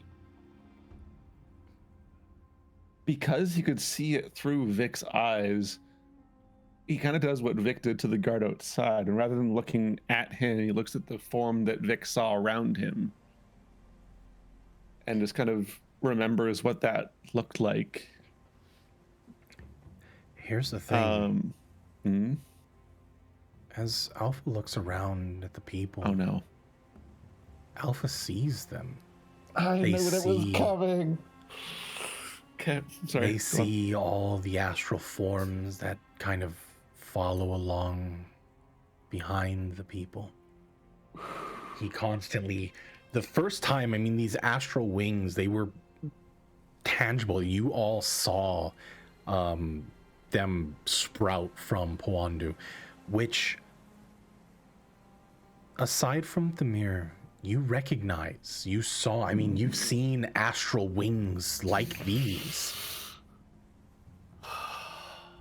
When Vic, that moment Alpha merged with Vic and that projected in the room where you had slain the rat, seeing the galaxy, the swirls of the astral sea. The wings are familiar. Yeah, I was gonna say this almost matches Alpha's first memory. Yes. Doesn't it? Yeah. The wings, they are familiar. Cool.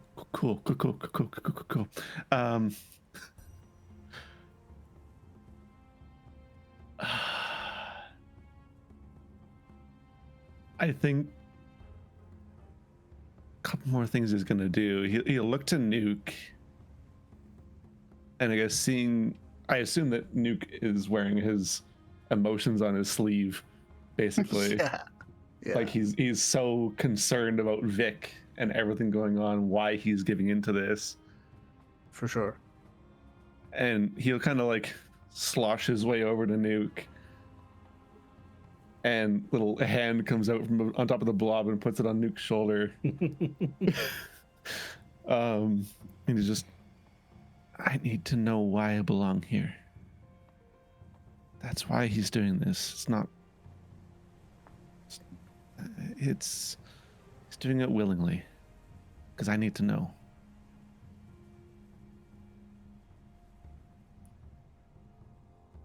And then like another hand emerges from like almost from his back, and his eyes just shift around to Thamir. It's like, I'm Alpha, by the way. I know who you are.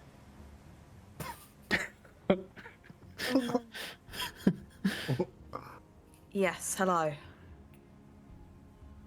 Vic doesn't like you. Tell her you've been watching her for a long time.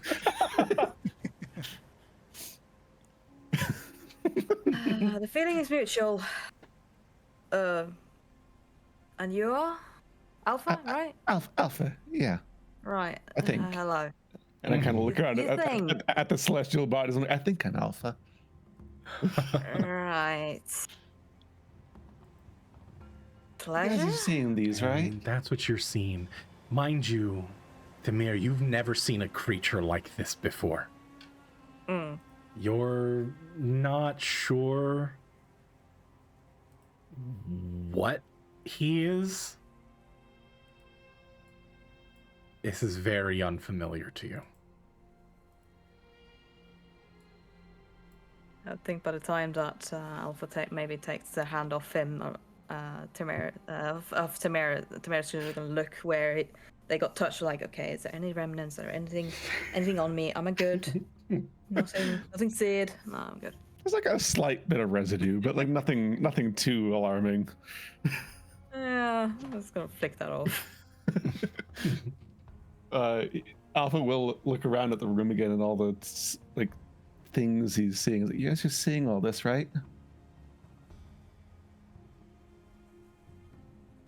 Right?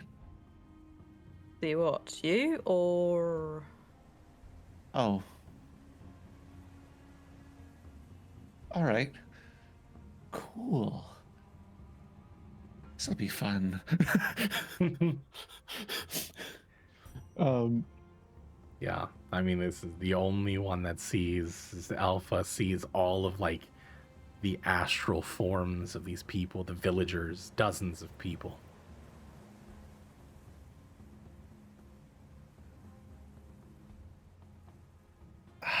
I guess the last thing is he will look back to the. I keep forgetting his name. I want to call him Puandu, but I know that's not right. Poandu. Oh, it was right. Okay, Puandu. Look back to him again, and what are you guys?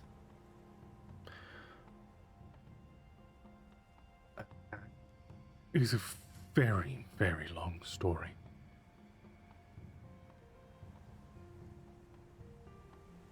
To put it simply, we are the remnants of Dragonkind. The souls that were left behind in our mass exodus to the outer realms, deep within the celestial titan.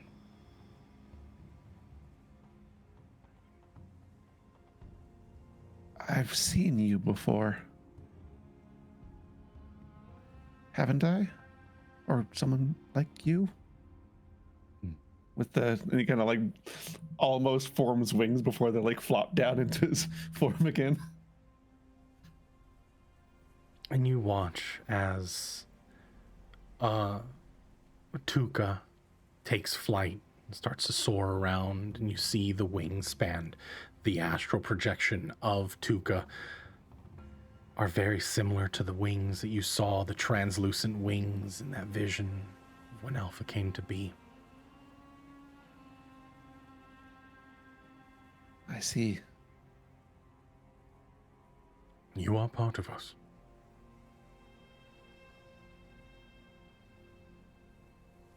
Thank you.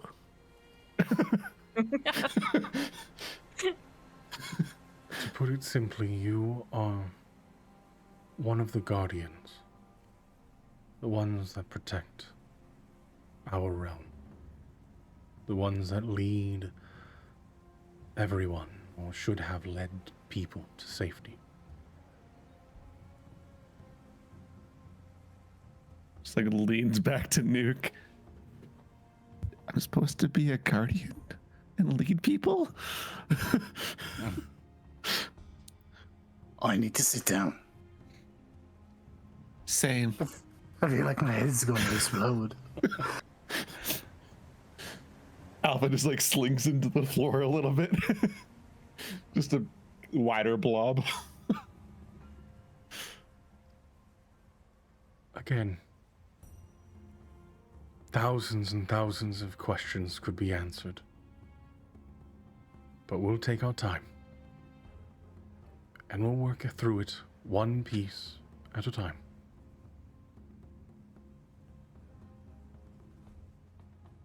All right.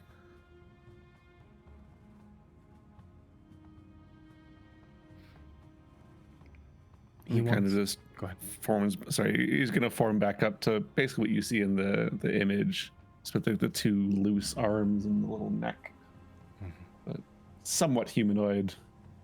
Yeah. But not quite. Still can't get the legs right.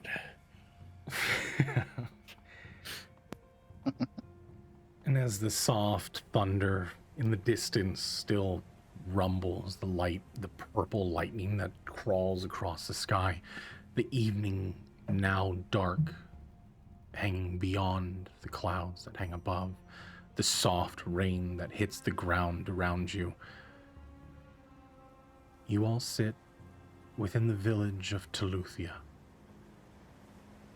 among the chieftain there, Poandu. You had met the architect, and Kalen had learned a lot of his history. We'll go ahead and end today's session right there. What the fuck did I just witness? What? Wait, so Kalen is a god, and Alpha Kalen is a dragon? Kalen is angry Jesus. Is what he is. Jesus with a chip on his shoulder. And Alpha is a descendant of a celestial dragon. Yes. Yeah. You say that like it's just like oh you didn't know, or you don't have this where you're from? No.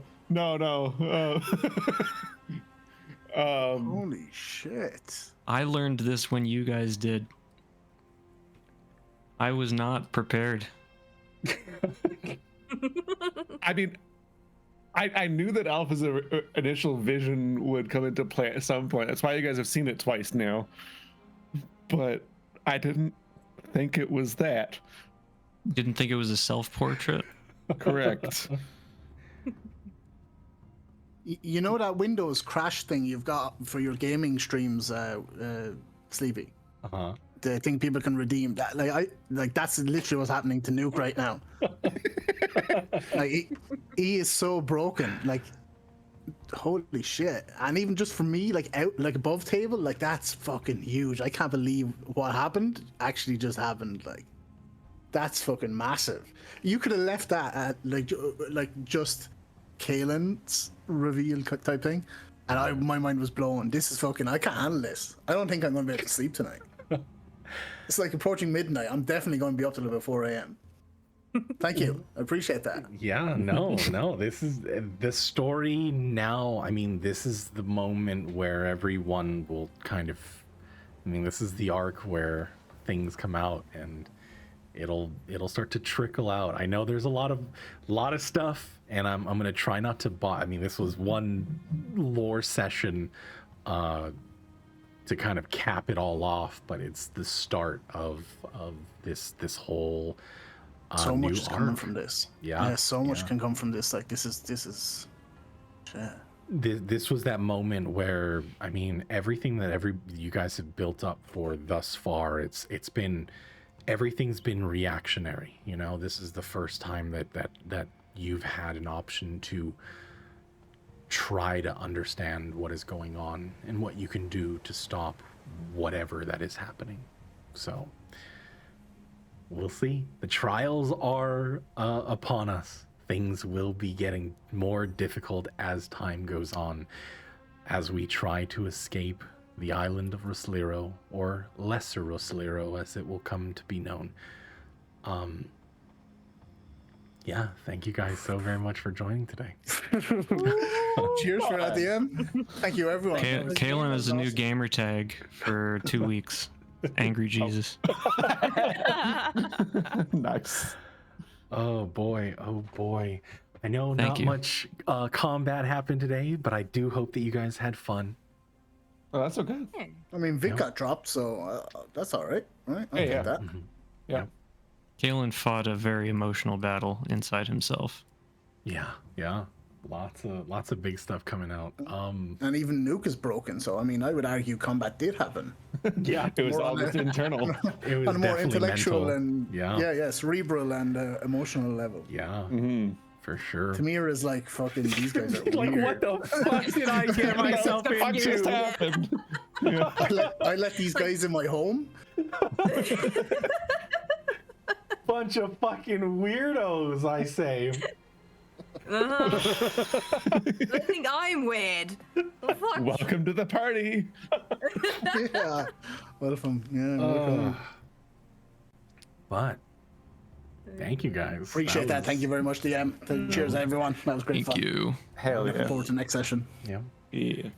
I will catch Y'all you have a good guys rest of your day. next time. Yeah. Bye. Adios, guys. Bye. Bye. Oh boy. Lots of stuff happened.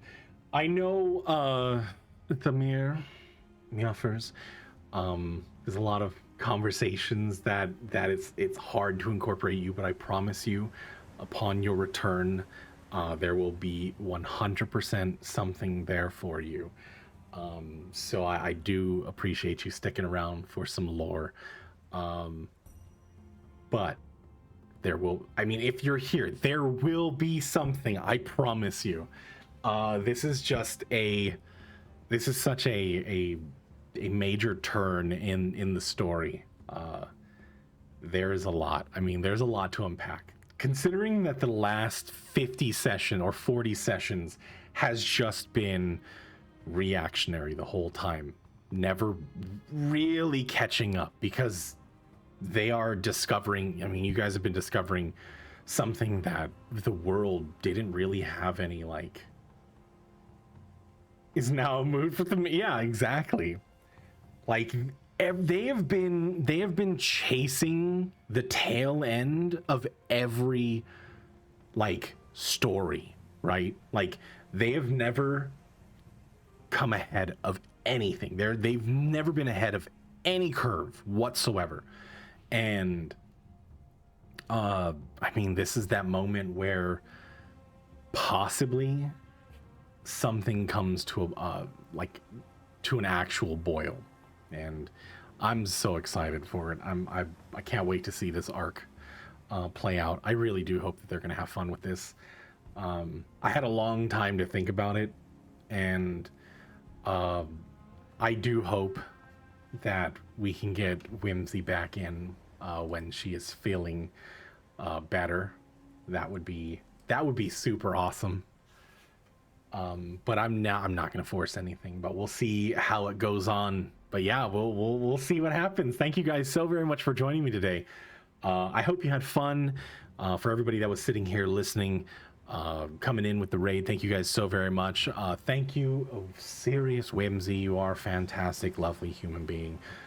Thank you so very much for the raid. Thank you for dropping that super big old subscription. I really do appreciate it. And for those that want to and are still here, please go ahead and go hang out with these people. They are super awesome. Head on over to Bam's channel. Plays a whole bunch of team fight tactics all the time. Been playing Power World a lot of Baldur's Gate. Lots of things going on. If you want to head on over to Muffer's channel, super awesome co-working stream. She says co-working, but I mean, every time that I tune in, it's usually D&D, so I don't know what's up with that.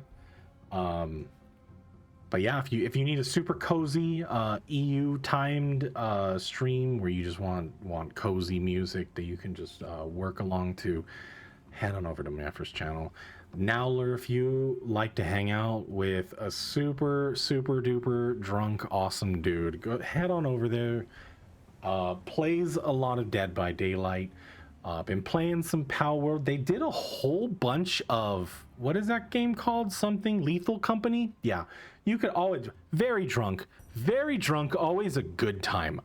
Every time I'm in there, I can't talk all the time, but when I do, not to nitpick or anything, Nowler, but it's really enjoyable. So please go and hang out. Go hang out with Nowler. Just go hang out. Super awesome dude.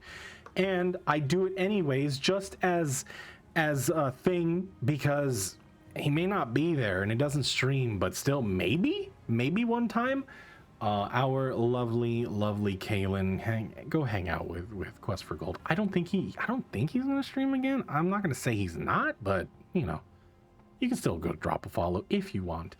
And she is not here with us, but is here in spirit.